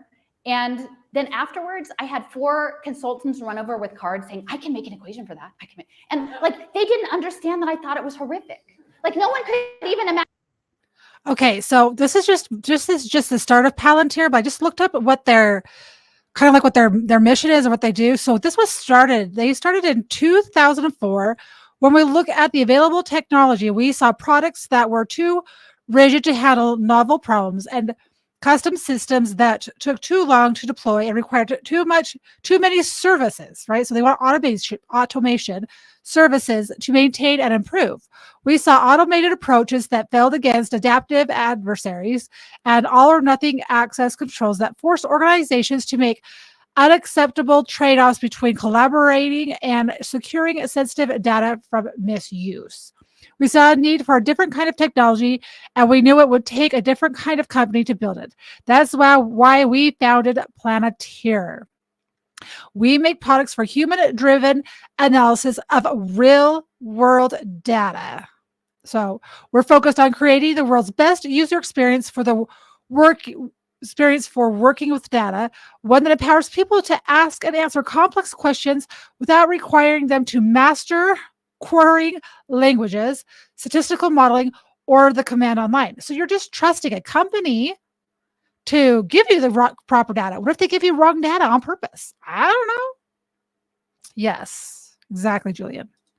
Imagine that there was somebody in the room who would be like, that's really bad. Like, did you ever do anything in middle school that you wouldn't want tracked for the rest of your life? Yes. For Goldman Sachs to make a buck? It's terrible. So the other piece is like Ready Nation is a part of this. There's something called Council for a Strong America. And again, this is something where I think they whip sort of the national element, like people want to feel patriotic. Council for a Strong America. Well, we're going to make sure that the children are aligned with the workforce, that's Ready Nation, with the police, with the military, with athletics, and with evangelical Christianity. And those were the 5 topics. And Ready Nation was the workforce alignment. That's what their speculation was going to be on. It's not backed by good people. Like I would think if you're a person of faith, you wouldn't join up with someone who was aligning kids to be in line with the military and the police on all of these things. And so they all went, Ready Nation, it was a global forum in New York City in 2018, and they rang the NASDAQ bell. And they put up these billboards saying, look, we're gonna have, it's great to have so many private sector leaders gathered in New York to discuss the importance of early learning and workforce development. So when people say like, how did this happen? And I'll be like, they told us. Like they told us it was happening. They told us, and this was pre-COVID, so I didn't know how fast. I thought I had like 7 to 10 years, literally. It's going a lot faster. So social impact, social finance is a key player in this. Sir Ronald Cohen, he's in the UK. I think largely this is also a Crown enterprise. I think when I talk about this digital video game and the digital twinning that they're going to do, in some ways, it's this idea of the securitized straw man just coming out into the open as like a cartoon avatar, but like there's a synergy there. And if you guys, I know some people are more, it's not my depth of knowledge, but in that movement, in that space, like understand the resonance there. So digital twinning, I guess the only way that digital twinning makes sense to me is if they're going to clone you and make a second of you, right? So they have they have your voice, they have your patterns, they know how you speak in different situations. So you have a clone of all your data, even your bio data, your DNA. There's a whole entire backup everywhere. So I don't know, kind of crazy. Again, Cohen is very connected. His former father-in-law, now deceased, he was the captain of the Exodus. So there's a lot of connections crown-wise between US, UK, Israel, tech, high-tech, biotech, nanotech. They're doing stuff called career impact bonds, and they're doing it with the governor of New Jersey, former Goldman Sachs, nice Democrat, okay? So they're setting up for all the people dispossessed out of their jobs by lockdown. You can now do income sharing agreements, which means your future wages are garnished for you to pay for your training. Not only your training, your social services while you're getting trained, like your childcare, to do coding, big pharma, or energy. So you can build the prison planet. Like your choice, if you're someone who got pushed out of your work, you're a waitress or something, is to help code the prison planet and be under subject to these financial instruments. These career impact, Phil Murphy, this is already happening. This is coming. CUC, ASU, GSV. Michael Crow is very well connected with Global Silicon Valley. They've been running annual conferences combining ed tech for a long time. This was a panel in 2018 about income sharing agreements, which essentially said that they're going to securitize them. And that's exactly what I've said about the securitization market. They're going to securitize this as education and training debt. They were talking about four-year college, but clearly it's not going to be about four-year college because their goal is there won't be any college. There won't be anything but perpetual skill, credit, quest, task, Pokemon Go education. There will be no discrete, except for the super elite, maybe Yale, a couple of those things will make it through. But they're securitizing people. This is, again, ties back to Arizona with ASU, ZSV. They're talking about it. There are a couple of, and I'm going to share my slide deck after this. I would highly recommend looking at these two stories because they go into things that sound science fiction, but they're not. One is out of Slate about shorting people's futures. And then when people don't perform to value, like hired assassins to kill them off. And then the other one is the domestic front. And it's about a really depressed person in an autonomous vehicle has stolen their partner and they're depressed in this smart house and what it looks like. So this is from the Slate article, but they're talking about the last paragraph. It was a highly liquid market at the top end that allowed for an entirely new asset of equities and derivatives. And the prodigies, these are students, prodigy asset groups were particular risk levels and industry clusters. And the average investor didn't even have to research the assets. They could bet on demand for a certain profession. It was a casino, but instead of betting on black or red, the vote was on whether a high school kid was going to be successful. And Sophia was good at making the bet. So they're already normalizing this.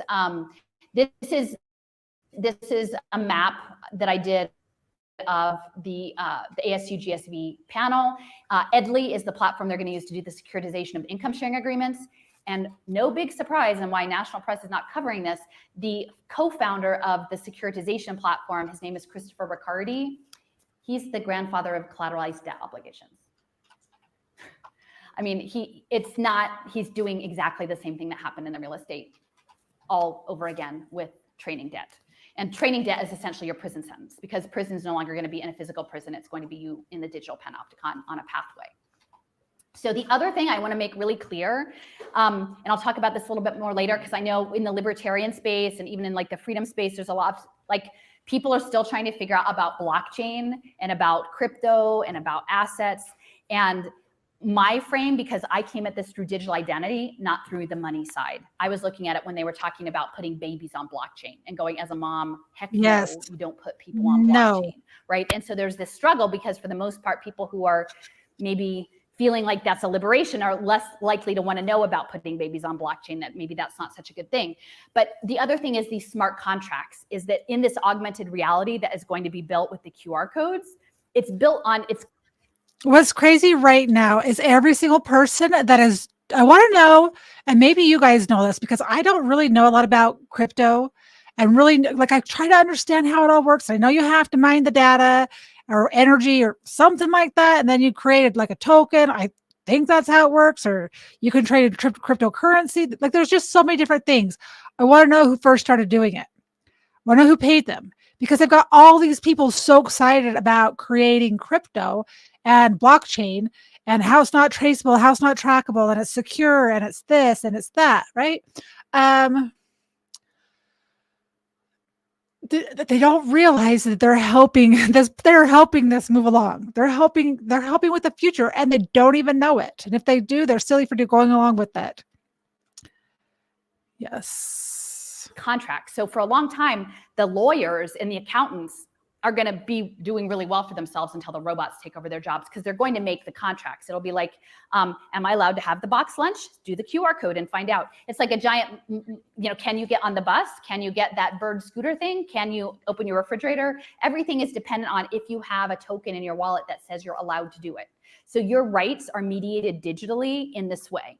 So people who are focused on the Constitution, and again, I would say, like, these folks realize that that was never written for them, but now I think you will never get to that. There will be a layer of digital transactions that will never even keep you from getting down to a real human right, constitutional right. We will live in a state of exception run on digital contracts. So in this gentleman, it opens with he's had a tough night, and he's negotiating with his toaster because he's depressed, and he's asking his toaster to print toast images of despots, like that's his, I don't know. And they're like, I just really want to do kittens, is that okay? And it's all run on a smart contract. Like, they're like, well, could you use a public domain? It would be cheaper. Like, and he's having these interactions with non-human entities. And that is, it's kind of grotesque, but that is what is being planned.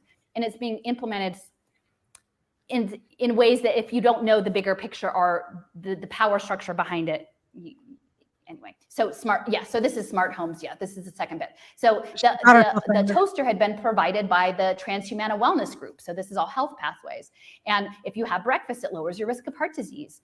But it's talking about that he was drunk on the floor and Humana in the sink because he didn't want his smart toilet. Who's Humana, guys? So that's how smart you are. That's. Sorry, I forget not to talk over her. Okay, remember, think of who donates to Humana. Let's see if you guys get it right. That's what they're envisioning, right? But it's like your wellness toaster would like to print you some kittens now on your toast. Is that okay? Is that okay? That's and because you're alone, because the autonomous car has stolen your partner and you're not allowed outside. So it sounds, but in reality, so there's this other piece. So this is from a paper from Israel.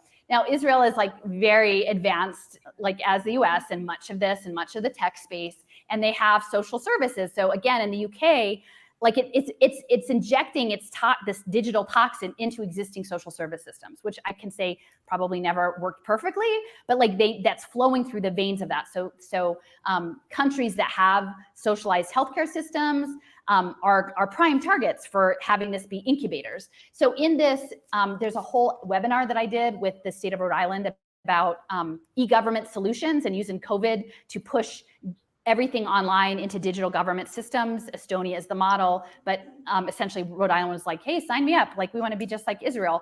And they mentioned this thing called the rights engine. And again, it's framed as, here are your wonderful benefits. Can't we tell you, depending on who you are, this lovely complement of benefits that we have to offer you, right? Like, oh, you've reached this particular age, now you have access to these wonderful benefits. And it's always this dual use, right? They don't say, by the way, now your benefits, Yes. your government benefits are going to be digitally mediated and tied to smart contracts and conditional probably on how you behave or how compliant you are to the program. Gradual. I mean, the other thing I will just say is also, like, Israel is a primary focus for transhumanism. So a lot of that technology and the nanotech and the biosensors interfaces with this overall transhumanist program. This is from a publication. This is 2010. This is 2010, right? Like, we're 11, 2010, guys. And it's called H+. So they're talking about human plus. You know, it's all framed as augmentation of the human, but without understanding that the thing in which that is being augmented is a militarized technology. So here I will say, like, this is from the Attorney General. You guys have a fintech incubator that's doing all sorts of interesting digital currency programs now. And they're talking about doing income sharing agreements, right? The fintech sandbox. So this income sharing agreement thing, you should be on people's radar because it is here in Arizona. I'm just going to bump back to Pavel. Okay, that's a new thing. Income sharing agreement, guys. Take a mental note of that. That's something else. Income sharing agreement. Going to have to pay attention to that one.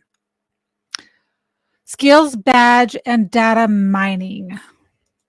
Luksha, he was with the Global Education Futures, the Hieronymus Bosch. You know, we want to have people nairs and hive minds. He was connected at the time, like when I first saw him, with World Skills. And I didn't understand what the skill building was at the time. It's World Skills. Well, clearly because they need the new skills or to build the digital jail. And so he was talking about using project-based learning and using the skills. These income sharing agreements are going to be hooked into wearable technology and virtual reality. And so your apprenticeship, like, you could be an apprenticeship to like a drone manufacturer in your bedroom in an outfit. And they'll rent you the outfit, right? Like, that's how this thing is going to go with the World Skills. And what I didn't quite process at the time was that the data.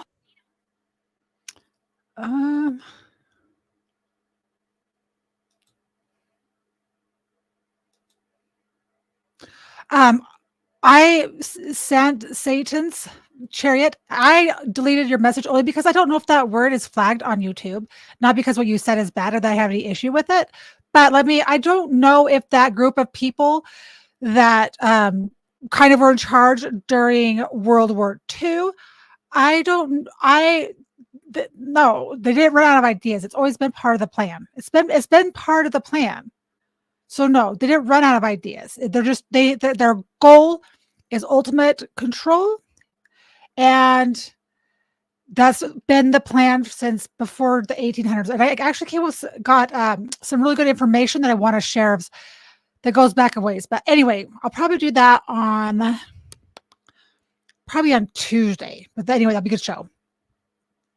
It's going to go into history of everything. Harvest off of you acting out the behaviors that they want you to act out is your training protocol, because they're never going to give you the job, or very few people are ever actually going to get the job. You have to perform as though you're being trained for the job. They're harvesting your biometrics, and they're harvesting how you walk and how you think and how all of these things to feed the robots. So like, and this is part of the workforce capital flows. So again, transitioning to the fourth industrial revolution from the knowledge economy to this next phase of globalization that's built on telepresence and platform labor with haptics.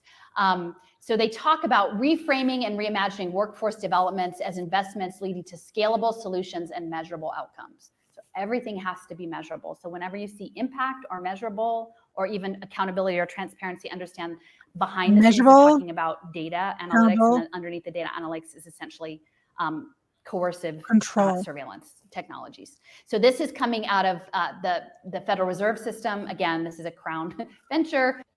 Remember that coercive surveillance is not voluntary, right? So either they're surveilling you against your knowledge, or they're forcing you to be surveilled, whether it be through a Fitbit, whether it be through a headband, a wristband, your phone, some form of way of being able to track everything. So it's not with you, not by choice. They're coercive is they're either going to bribe you, they're going to take something away from you, or they're going to give you something in order for you to do it.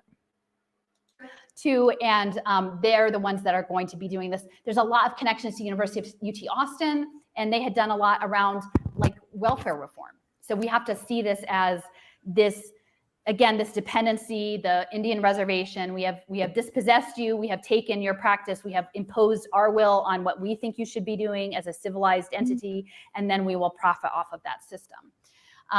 But this is Pavel Leksh's slide share. You know, people can look it up, but he's pretty straight up saying like they're developing a neural roadmap towards transhumanism. And again, this is 2014, and they're talking about every. Okay, let's push pause because she talks at it, but she doesn't give you all the information. So you have NeuroWeb roadmap enacting our transhumanist future. This is from March 1st, so that's from Piedmont, March 1st, 2014, and we have Pavel Luksha,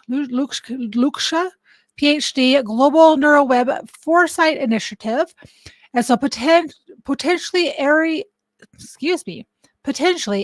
area of human life will be affected. NeuroWeb is next ICT. So education, entertainment, healthcare and wellness, social interactions, public art, working with environment, production and logistics, design, R&D, management and governance, security and defense, urban living, home, ambience, transportation, on city infrastructure. Anyway, guys, we're only going to go until she has this seminar broke up into days. We're only going to go until she's done with day 1. And then I have a short video I want to show you. Aspect of life being affected from your education, entertainment, healthcare, social, public art. All of this security and defense, urban living, all of it runs on the blockchain, and all of it is tied to your digital identity. And they're harvesting people into the machine.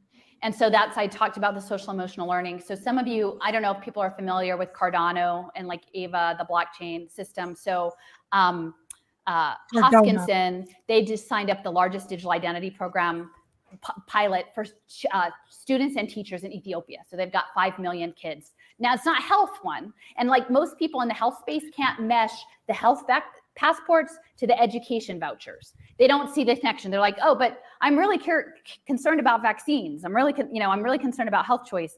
And don't talk to me about education right now. We have to talk about health stuff. I'm like, no, it's a structure. The structure is it's a through line. So in Cardano, they've actually said that they're doing workforce training to train the people to build the blockchain. They're going to train, the emphasis is on girls, particularly because girls are Gender Equity United Nations Sustainable Development Goal 5 project. That's cool. So, and in my sense is there's a darker element that I think. Sorry, pause a moment. So Cardano, if this is the same, I don't know if she said his first name, but where is Dr. Miguel Cardona from? And he is from, so he was born July 11th, 1975 in Meriden, Connecticut. And his parents were immigrants from Puerto Rico. Cardona grew up speaking Spanish as his first language. Anyway, but who is this guy? If it's the same person, he's a Secretary of Education since 2021. Is one of the 3 who moved to Puerto Rico in 1960s for better opportunities in the mainland United States. May 2nd, 2023. Oh, Cardano. Okay. Thank you. Let's just see who this is. 1 second. My bad. That's why I said I wasn't certain. Cardano. Okay, I'll have to. Cardano is a decentralized public blockchain and cryptocurrency project and is fully open sourced.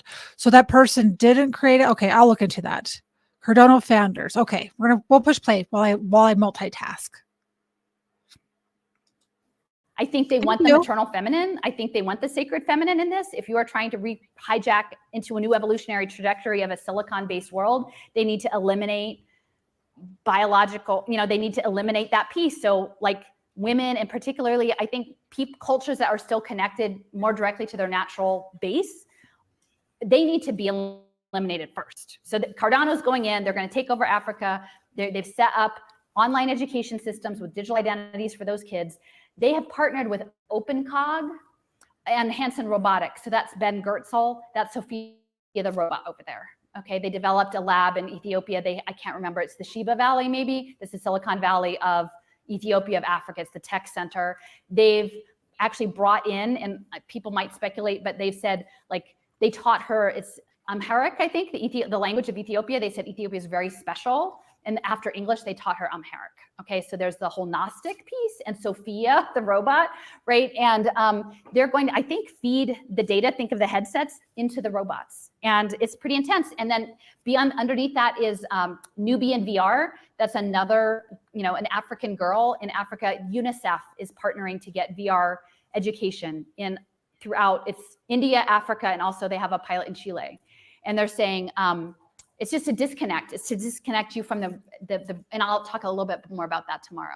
But behaviorism, the robots cannot learn all the things, right? They are not nearly as sophisticated. And don't be bummed out because like we're super powerful. We just don't even know exactly what we're doing yet, but we'll get there. But they can only think really narrowly, right? So everything has to be really behaviorist. So if the robots are going to learn from us, they have to confine us. They have to confine us physically. They have to confine us mentally. Like the emoticon thing, how are you feeling? I don't know. Let me give you these choices. And if I give you these choices, I can learn you because that's a pattern. I can learn your pattern. But you can't do a choice that's not on there. You can only do the choices I give you. It's Skinnerism, like it's connected to the Skinnerist behavior, narrow programmed behaviors. In the Tea Party, this is the PBS Kids app because they're after the little kids and their behaviors. If you don't share your cookies right, the app knows. And it will prompt you. And it'll say, you need to share your cookies right. And that's connected to Heckman, the Heckman equation. And essentially, he was saying they're talking about these PBS Kids apps. Okay, this sounds really, really silly, guys, what she's talking about. I know that one of the grandkids' moms had this game. What she's talking about, this is true. What she's talking about this game, this is true. And she's like, I don't have time to play this game with him. That's why I got in the game, right?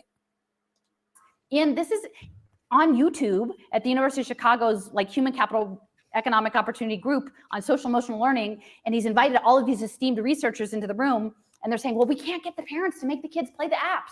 It's like a two-part app. Like it tracks the parents and it tracks the kids. Because we don't want to. We're busy. You can't get the parents to make the kids. They say they're going to do it, and then they never do. I don't know. The guy's like, I don't know what to do. And then Heckman, he's like, well, you're acting like the parents are experts. And they're not experts. They're not experts at all. You need to gamify it for them. You need it like a game. But it has to have a good incentive. It's a good incentive, like pornography. Oh. Yeah, that's a good incentive. And you can see all the people's heads in the room, just in this oak paneled room, and they're like, did he just say that? He's like a 7-year-old, one-old prize winning economist. He's like, well, no, just kind of kidding about that. But I mean, a good incentive about that. Right? And so I went to an event they were trying to capture all of our nonprofit media with the community relations of our NPR station. And I said, hey, listen, I just watched this thing. This is really bad. You guys have to get a handle on these apps and tracking kids' behaviors. And she just looked at me and she said, well, what do you want me to do about it? We all take the money. So I built my career on Ford Foundation grants. And so I'm like, well, I didn't take the money. I think that's pretty terrible. We shouldn't be doing this. We shouldn't be doing this. And if your NPR station is going to do that to kids, I'm going to talk to whoever else is willing to put their bodies between them and their kids to stop this from happening. So, and they say, who's the they? Who's the they? Well, I always say impact management project. That's a good start because it's about money and power. But then there's functionaries, right? There are people who are groomed up to do this. So this is a woman I just found. I have a friend who's brilliant. I highly recommend. There's a blog called A Piece of Mindful. It's a collective blog, and she blogs under the pen name Steffers, like Stephanie, but just Steffers. And she has a bunch on nanotechnology that are really brilliant. And she's like, Allison, I have this 900-page book on transhumanism. And she calls me, and I'm like, well, do they think it's bad? And they're like, no, they think it's good. She's wading through this book. And one of them, she gave me this paper. She sent this paper to me. She's like, yep, there's a whole section on blockchain and transhumanism. I'm like, okay. I wish anyone who's out there pushing crypto would actually read the Hive Mind blockchain part first before they go all in, because that would be helpful. But this woman wrote on transhumanism, and she calls me, and I'm like, we shouldn't be doing this. And if your NPR station is going to do that to kids, I'm going to talk to whoever else is willing to put their bodies between them and their kids to stop this from happening. So, and they say, who's the they? Who's the they? Well, I always say impact management project. That's a good start because it's about money and power. But then there's functionaries, right? There are people who are groomed up to do this. So this is a woman I just found. I have a friend who's brilliant. I highly recommend. There's a blog called A Piece of Mindful. It's a collective blog, and she blogs under the pen name Steffers, like Stephanie, but I just scrolled Steffers. 5 seconds. And she has a There. bunch on nanotechnology that are really brilliant. And she's like, Allison, I have this 900-page book on transhumanism. And I go, she calls me, and I'm like, well, do they think it's bad? And they're like, no, they think it's good. She's like wading through this book. And one of them, she gave me this paper. She sent this paper to me. She's like, yep. Okay. I just wanted to read this. I thought she was going to read it. So blockchain, consciousness, electricity, and life. So transhuman crypto cloud mines. So Melanie Swan, so you guys can screenshot that. There's a lot of stuff in there, but Melanie Swan, I thought it was going to be more exciting than that. Okay, we'll find it. I'll see if that's. I will go through that, see if that's information that we need to learn, and you could do the same thing. Okay, but it wasn't worth going back. There's a whole section on blockchain and transhumanism. I'm like, okay. You know, I wish anyone who's out there pushing crypto would actually read the Hive Mind blockchain part first before they like go all in, because that would be helpful. Hive Mind blockchain, guys. If you're into crypto, I don't know about it. So Hive Mind blockchain first. I'm going to get into that. I will do that. And I don't know it. So maybe coming from a simpleton like me can help make it make sense for the simple people. Helpful. But this woman wrote the paper on crypto mines, essentially talking about using tokens to engage in like collective consciousness with machines. It's really intense, like collective consciousness with other people and machines. And I think like these Facebook rooms and things are predecessors to this space. But who could even conceptualize that someone would think that you would do such a thing? But like she's coming out of, you know, telecom, and you know, she's teaching at Singularity University and the Lifeboat Foundation. Lux is with the Lifeboat Foundation. Like there are real people who are pursuing this in pretty intense ways. Now, again, let's just hope that our collective transmutation against that will stop it in its tracks. But these people are out there. Again, 2008, the Institute of Creative Technologies, which is at USC. It's essentially Hollywood meets the Army. It's funded by the Army Military Lab and one of the high execs of Disney, and they came together to develop synthetic people. So they're like, you know, we like simulations. You like simulations. Let's get together and put our best heads together on what we can simulate, right? And now we're ending up with metahumans, which is, you know, hey, we can have a Star Wars movie and put a dead person in it because we've captured them and like reinserted. We can blur them between life and real.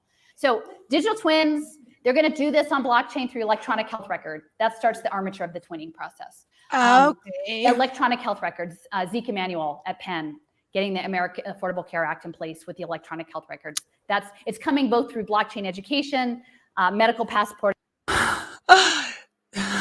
So once again, guys, so the last time so Julian sent me a video, and I don't know if I can, it's like 10 minutes long, and I don't know if I can play it on YouTube.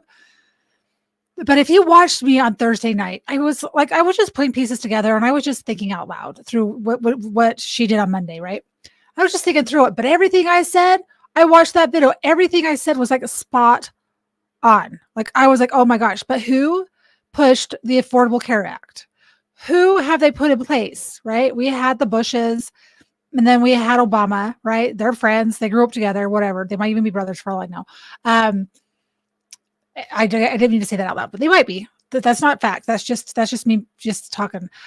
So they put in the Affordable Care Act. And with this, in order for you to have the affordable care, you have to fill out all kinds of stuff, right? They track all of your medical records. Are like, if I were to go to the emergency room, they would pull up my name and they would have all of my records from whenever, everything that I've told them, right? Or anytime I've been to the doctor, which is another reason why I hate going to the doctor. I will do everything in my power to treat myself at home. And that's me. See, just kind of like my forehead. Got me a butterfly Band-Aid. I got some povidone iodine. I've got suture kits at home. I've got a staple gun. If that was bad enough, I have a staple gun. That would have been a cool scar, right?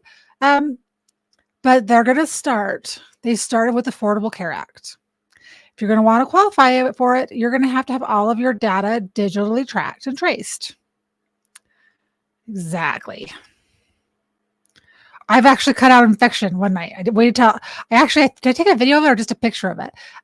So when I was lots of years ago, when I was 23, I got ran over by a four-wheeler at the sand dunes, and I got a double compound tib fib. And so for whatever reason, anytime I get a cut on below the knee on my right leg, I always get an infection because I don't have pain. Like I'll bump my leg and I'll have a scratch. I'll be outside working and all of a sudden I'm like, oh man, that's already scabbed over and I didn't clean it, right? So now I keep povidone iodine on hand.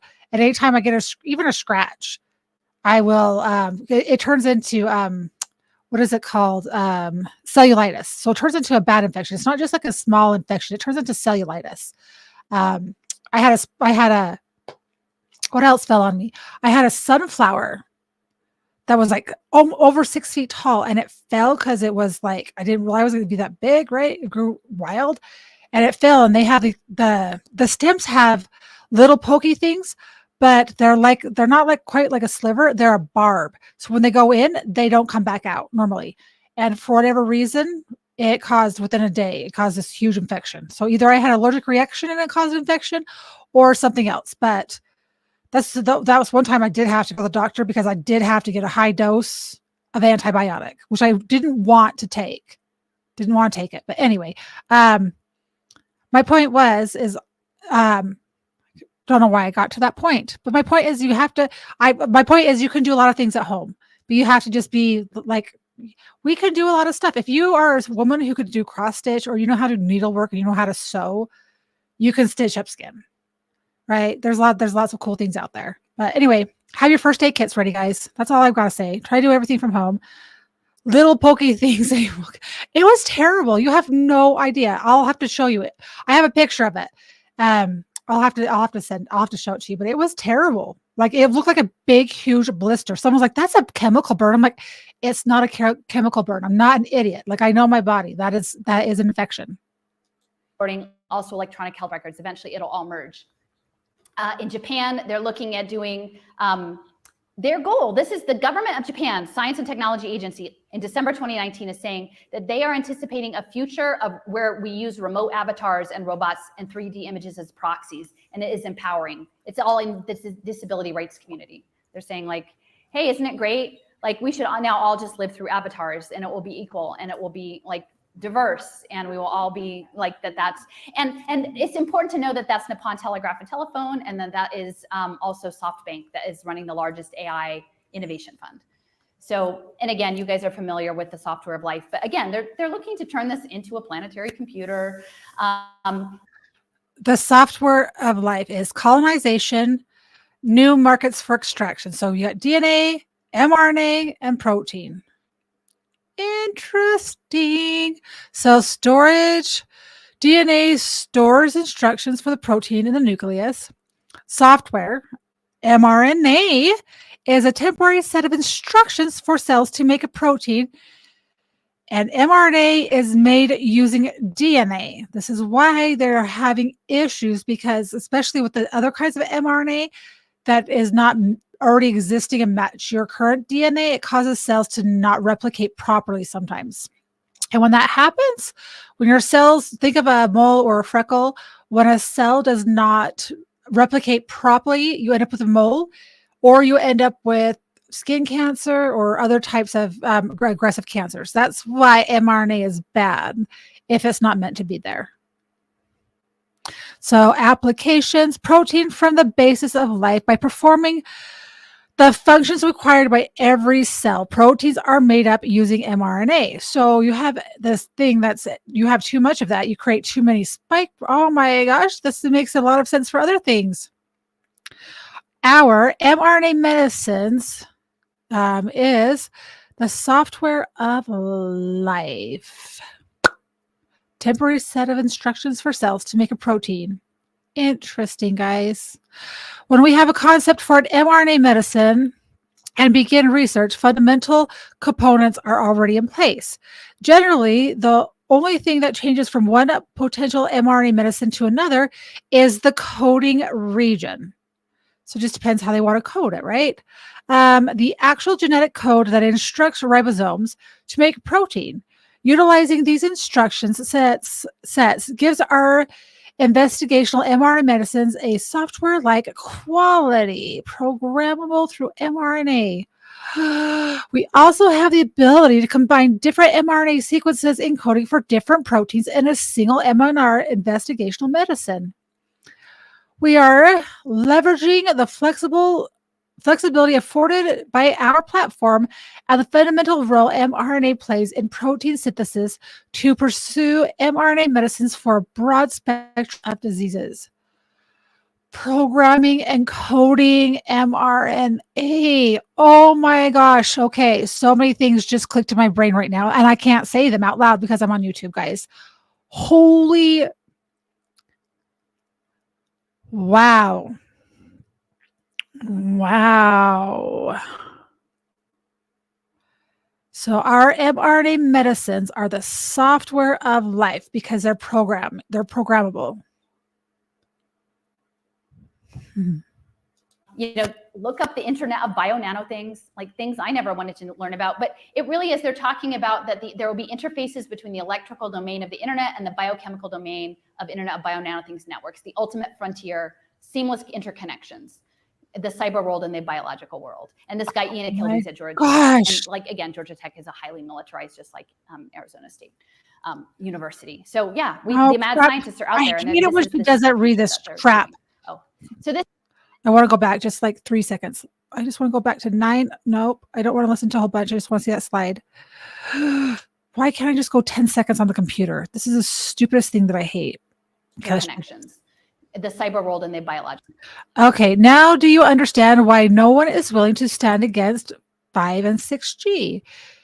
It is the apparatus of endgame colonization of life on Earth. Nanorobotics as the Nina, the Patina, the Santa Marina, sailing across the blood-brain barrier. Oh, the blood-brain barrier. A pox on the mad scientist. The Internet of Bio-Nano Things, IF, Alcalitis, Georgia Tech.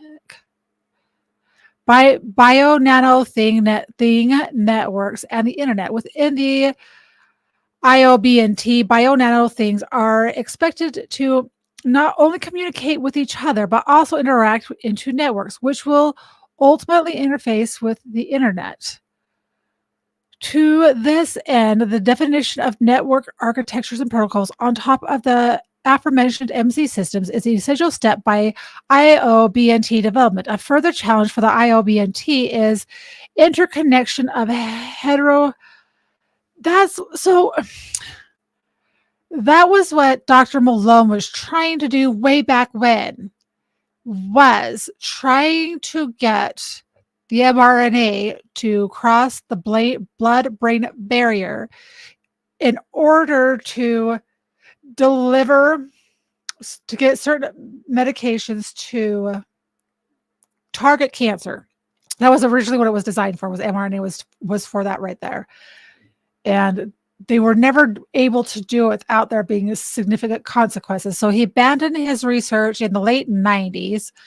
DARPA continued it until current day, right? So they continued the technology, even though they said they weren't studying it. So they were still studying this technology, and they were able to, I don't know if they used an ionophore.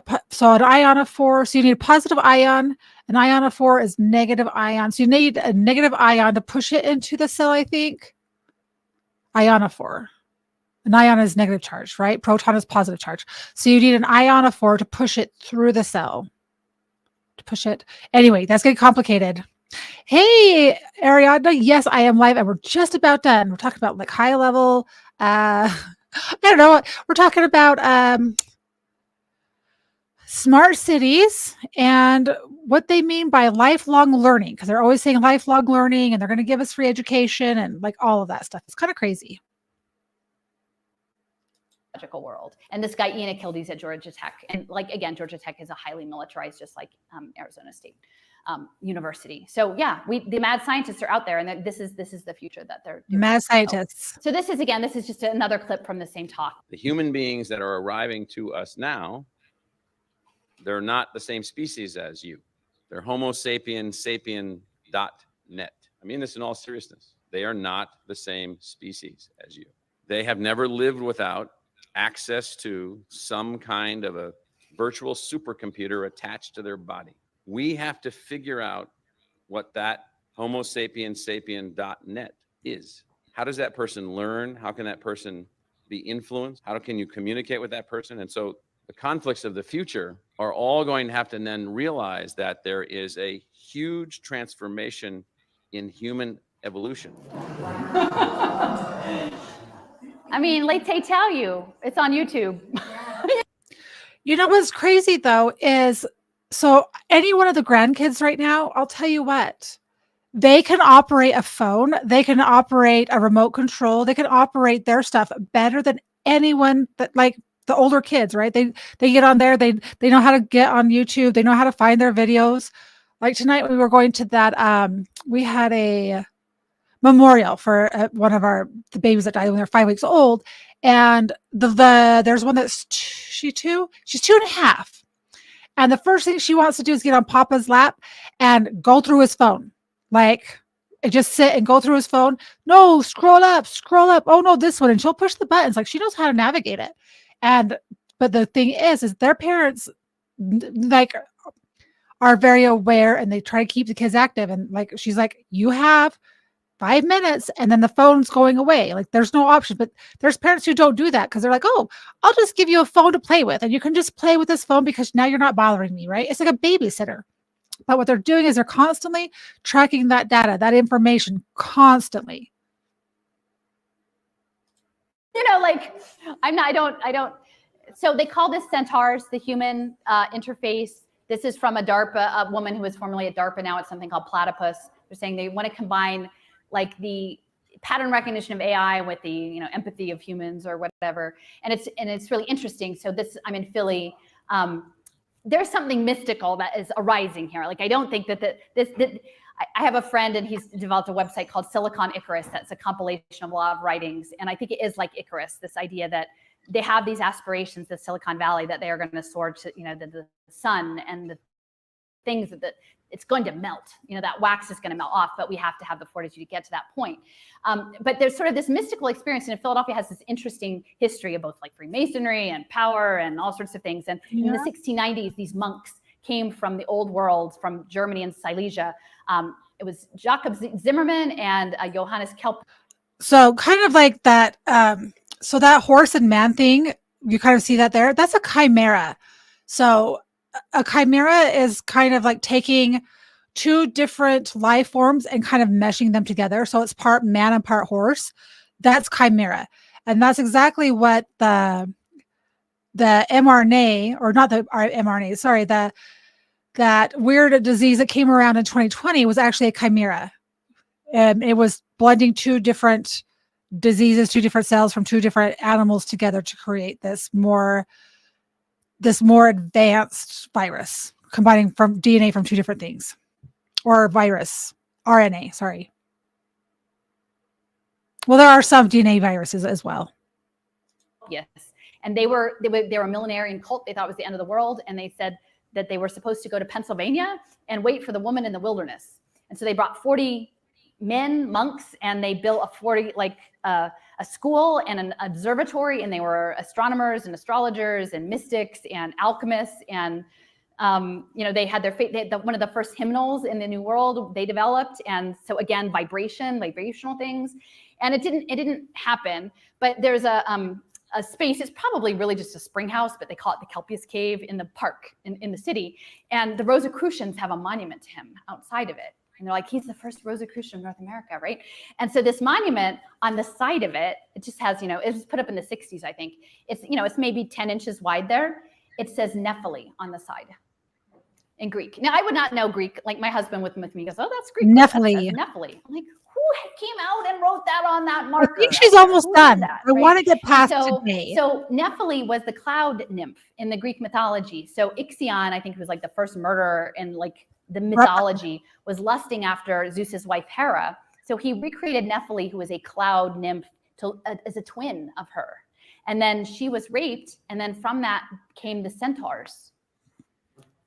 And now they're saying, we don't call them cyborgs. Cyborgs isn't such a good word. We should call them centaurs, right? And then later, like, there was some other like remarriage and other children after a famine.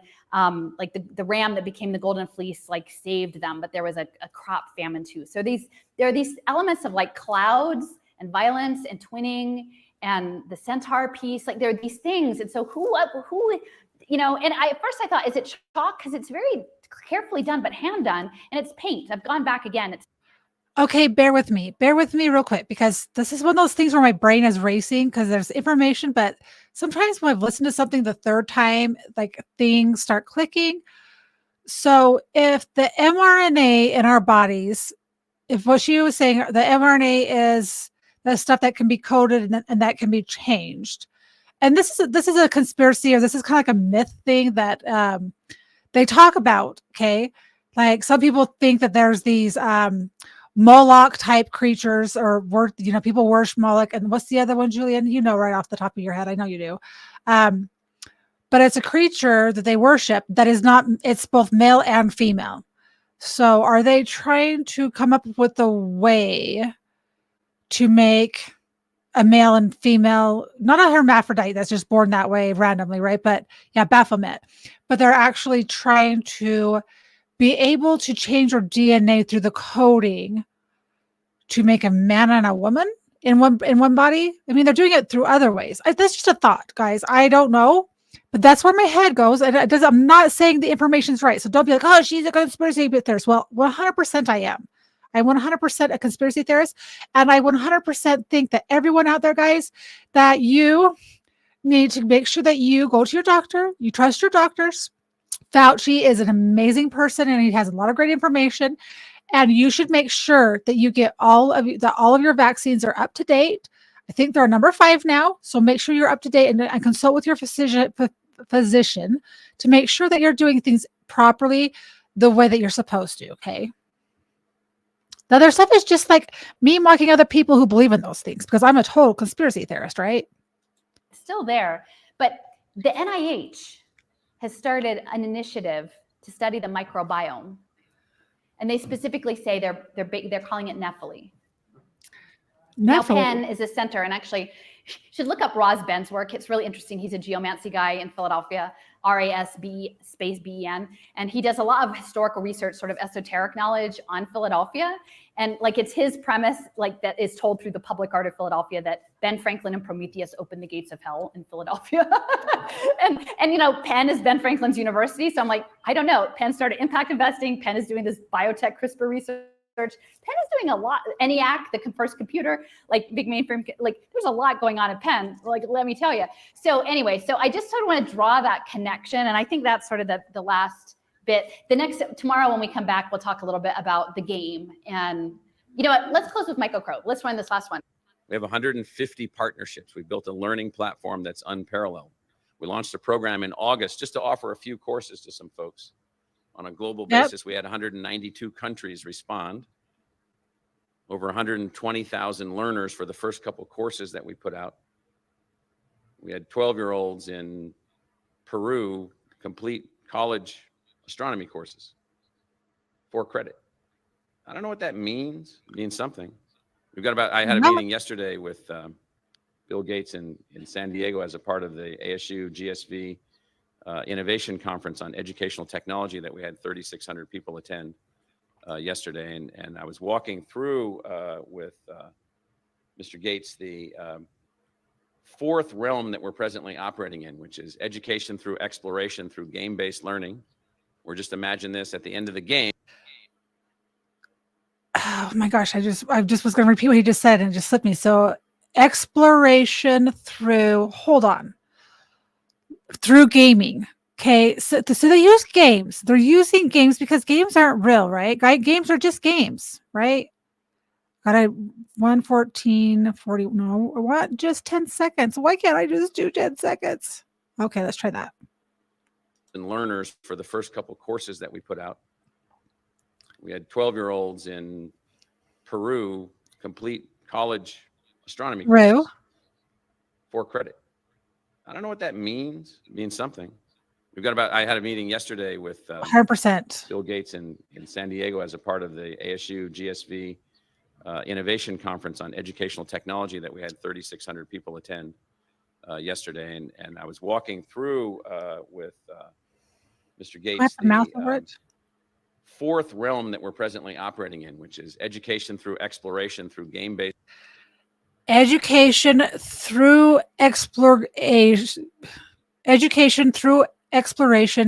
with game-based, technologies. Learning. Or just Learning. imagine this at the end of the game, and we're building this game. At the end of the game, you don't take a single test. You don't take a single course. You don't have a single lecturer.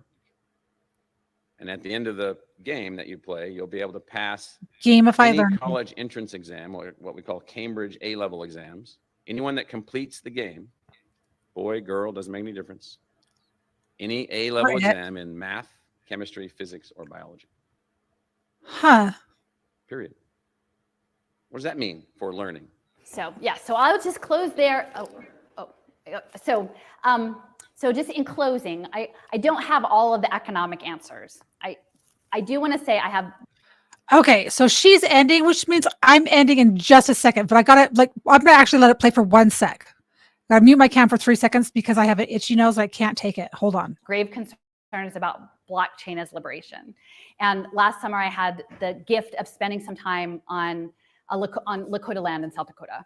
And I saw for myself the gift economy, like people who on the books probably economically are the most disenfranchised of anyone, and the generosity that was given to me, and including some fabric with astronomy because they're the star people, and it was quite amazing. And so I want to just advance the gift economy a tiny bit today. So Okay, so I just let her entertain you for nothing, guys, for a couple of seconds.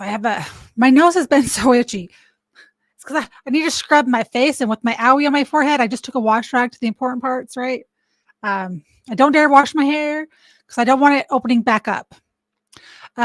Anyway, so I don't know. So we'll end there. We're going to finish where we're at, guys. I'm going to make it. So we're at 116. That'll be easy for me to remember.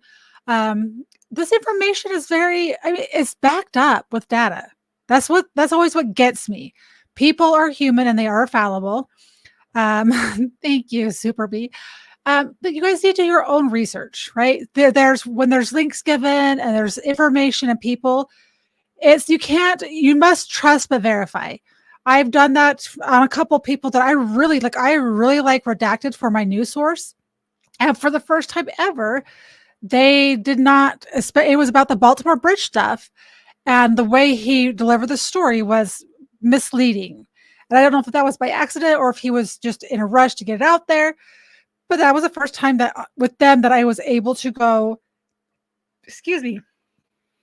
And I was able to fact check him. I was going to say, hey, this is what he put out, but it's not true, as I was explaining and using some of his stuff, right?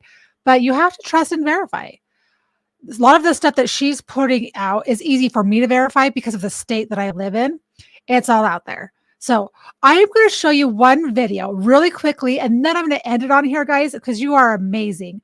But do research. It doesn't take that long. Everything that I did in my Gladio series, I was able to verify and validate every single person, every single event, and not just using Google. I was able to verify it with other search engines that were set that didn't have algorithms. Does that make sense? Anyways, but there was only one person I couldn't. The person's name was out there, but nothing else. I was able to find his kids and his grandkids, but not him. So just saying, yes. Peace, love, and guidance 100%, guys. And I love you guys. Like, I do this stuff because there's so many silly things that I can do. I can get into the drama of the different people and I can't do it. There's way more bigger, important things going on. And if I can help, knowledge is power. If you know what you're talking about and you can have and I'm not saying force your opinions on anybody, but if the opportunity arises where you could add value to a conversation or maybe like say, add a little nugget and then they like do some research. Oh, that was right. They come back to you and then they start to trust you. And trust is like the building blocks of our society, but we have to know what's going on. I don't know what the solutions are. I do know for certain that saying no, I'm not going to comply. No, I'm not going to do that. No. Right? If you're just one person and you say no, you're done. But if you have a whole country or most of your country saying no, right, then we can do it. But we have to realize that we have to forgive people, especially like I used to vote Democrat, guys. I was left of center. I believed in the few social programs because I grew up very poor. Those social programs allowed me to have food. On the days I was hungry and we were waiting for that food stamp, thing to come through. That was very nice, right? But then you start building communities where you help each other out. It's not a welfare, like, oh, I'm just going to take advantage and eat all your food. But someone comes up in hard times. Do you share with them? Yeah, you do a little bit, but you don't let them take advantage or use you either. But it's just nuggets. This is information that's out there. I like to listen to this stuff, but I can get bored. So I'm hoping to be able to simplify things and bring the knowledge that I have that I've actually these are things I've actually researched. I'm not going to tell you something I don't know. If I'm speculating, I'm going to say, this is my opinion. This is where my head's going. Don't mean it's true. It might be, but it's not fact, right? So it's very important to know, what facts are actually out there and what things are opinions. And the biggest gauge for that is trust your heart. Your heart usually, like, when something's not right. Like, you get this feeling in your stomach, like, this isn't the right thing for me right now at this time in my life. So you have choices to make, but listen to that gut, because you're smart. You're smart. And they don't want you to realize you're smart, but you're smart. Okay, let's pull up this video. And it was actually Aussie Overlord. I don't know if you guys know him, but he's great. Follow him. I'm trying to think, is there any creators that are in here that you need to follow? Ari, so Little Miss Jacobs, she's on. I'm not sure if she's doing Rumble yet. Hi, the expert. Welcome. Hi. So the expert's in here. You can follow him. Follow Little Miss Jacobs. If anyone else has a channel, shout out real quick. So I can let people know to follow you. So Ari's on YouTube. They're all Little Miss Jacobs. They're gonna think I'm crazy. I'm already crazy, dude. It's okay. And so I'm already crazy. It's fine. I know me. That's all the I know me, and that's all that matters. And that's all I can go by. And I hope that people trust that I'm being sincere and genuine. Okay, let's watch this one. And I don't know if this video is true. Okay, this is just what he posted and saying that this is their new plan for their living space. I'm gonna have to ask him if this is actually true. Okay, so here we go.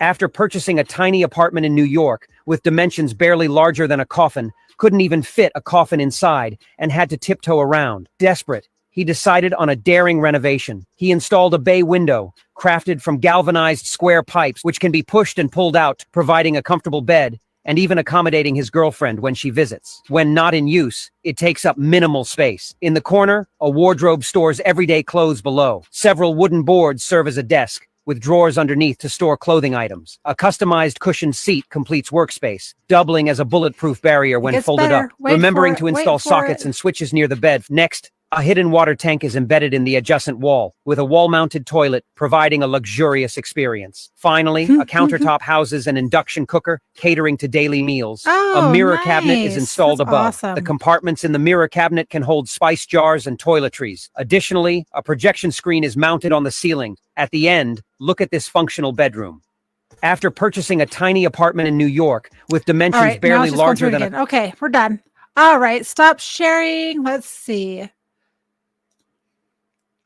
All right, now you're going to see my big forehead. There we go.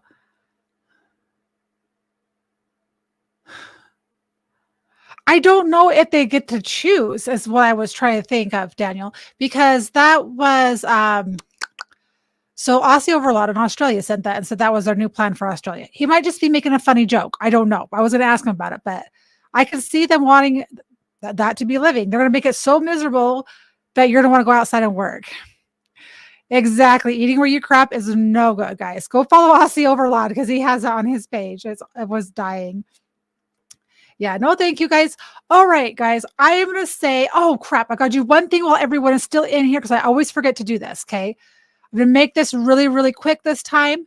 So you could take a screenshot of this rather quickly. Hold on. Where is it? Oh, here we go. All right, so we have this link here. This is for Julian, my friend. He's also a mod, but he needs a liver. Both of them are dead, and he just needs only one. So he has a Give Him Go that I had him set up right there. I'm going to post it in Rumble real quick. So there's his chat there. I'll post the link over here in YouTube chat. But if you can't donate, I get that. Everyone gets that. We all come on hard times. If you know, anything helps out. But if you know someone that could help out, oh, sorry, I said liver. I meant to say kidney. Oh my gosh, I'm such an. Sometimes my brain and my tongue are just like blah, blah, blah, blah, just some spaghetti soup. Anyway, guys, if you know everyone comes in hard times, I get it, right? So if you can share with someone that might could donate, that would be awesome. You know, do what you can. If you don't, you don't. Like that's just the way life is. But if you have it, you know, if you want to share, you know, if you want to help, give Julian, and it's not to get rich. It's only for $25,000. He didn't want to do it. I just said, hey, let people help out because when he goes to the hospital, he can't work. If he can't work, then he can't pay his bills. So it's just to offset the medical bills as he's waiting for liver, and to hopefully when kidney, when he gets his kidney, he'll have to take at least 6 weeks off from work because they cut you open and they take your old one out and put a new one in there, right? So you're gonna, it's a little big ordeal. I don't know if they can do those microscopically yet. I doubt it. Anyway, so if you can donate, go donate. I was just going to try to post this in the chat. Over here in Twitter is the last place. Okay, those are the places to go. And my big forehead gash wound looks awesome, guys. Tuesday, tomorrow night, I will be on Twitch. We'll do a movie and do some Game of Thrones and just hang out and have a good time. Tuesday night, we will probably do, we're going to finish this before I go on to the next topic. But as I'm finishing this, I can actually do some research on some of these other things that I think are important. Whoops, my chat was delayed. Yes. I told you I had a copy. I had a link, but thank you, Julian, for posting this. I actually copied the link before I posted that. Okay. I'm ending in 3, 2, 1. Guys, first of all, no, before I go, guys, remember that, and I used to end all my streams like this. Just remember there are only 2 things in your life that you can control. It is your attitude and your effort. There's nothing else in your life that you can control. You can be a POS or you can work hard, right? You can have a good attitude and say, you know, sometimes bad things happen. You adjust, you learn from it, and you move on. Or you can play the victim and wallow and complain and be miserable, right? We all have good and bad days, but we could only control our attitude and our effort.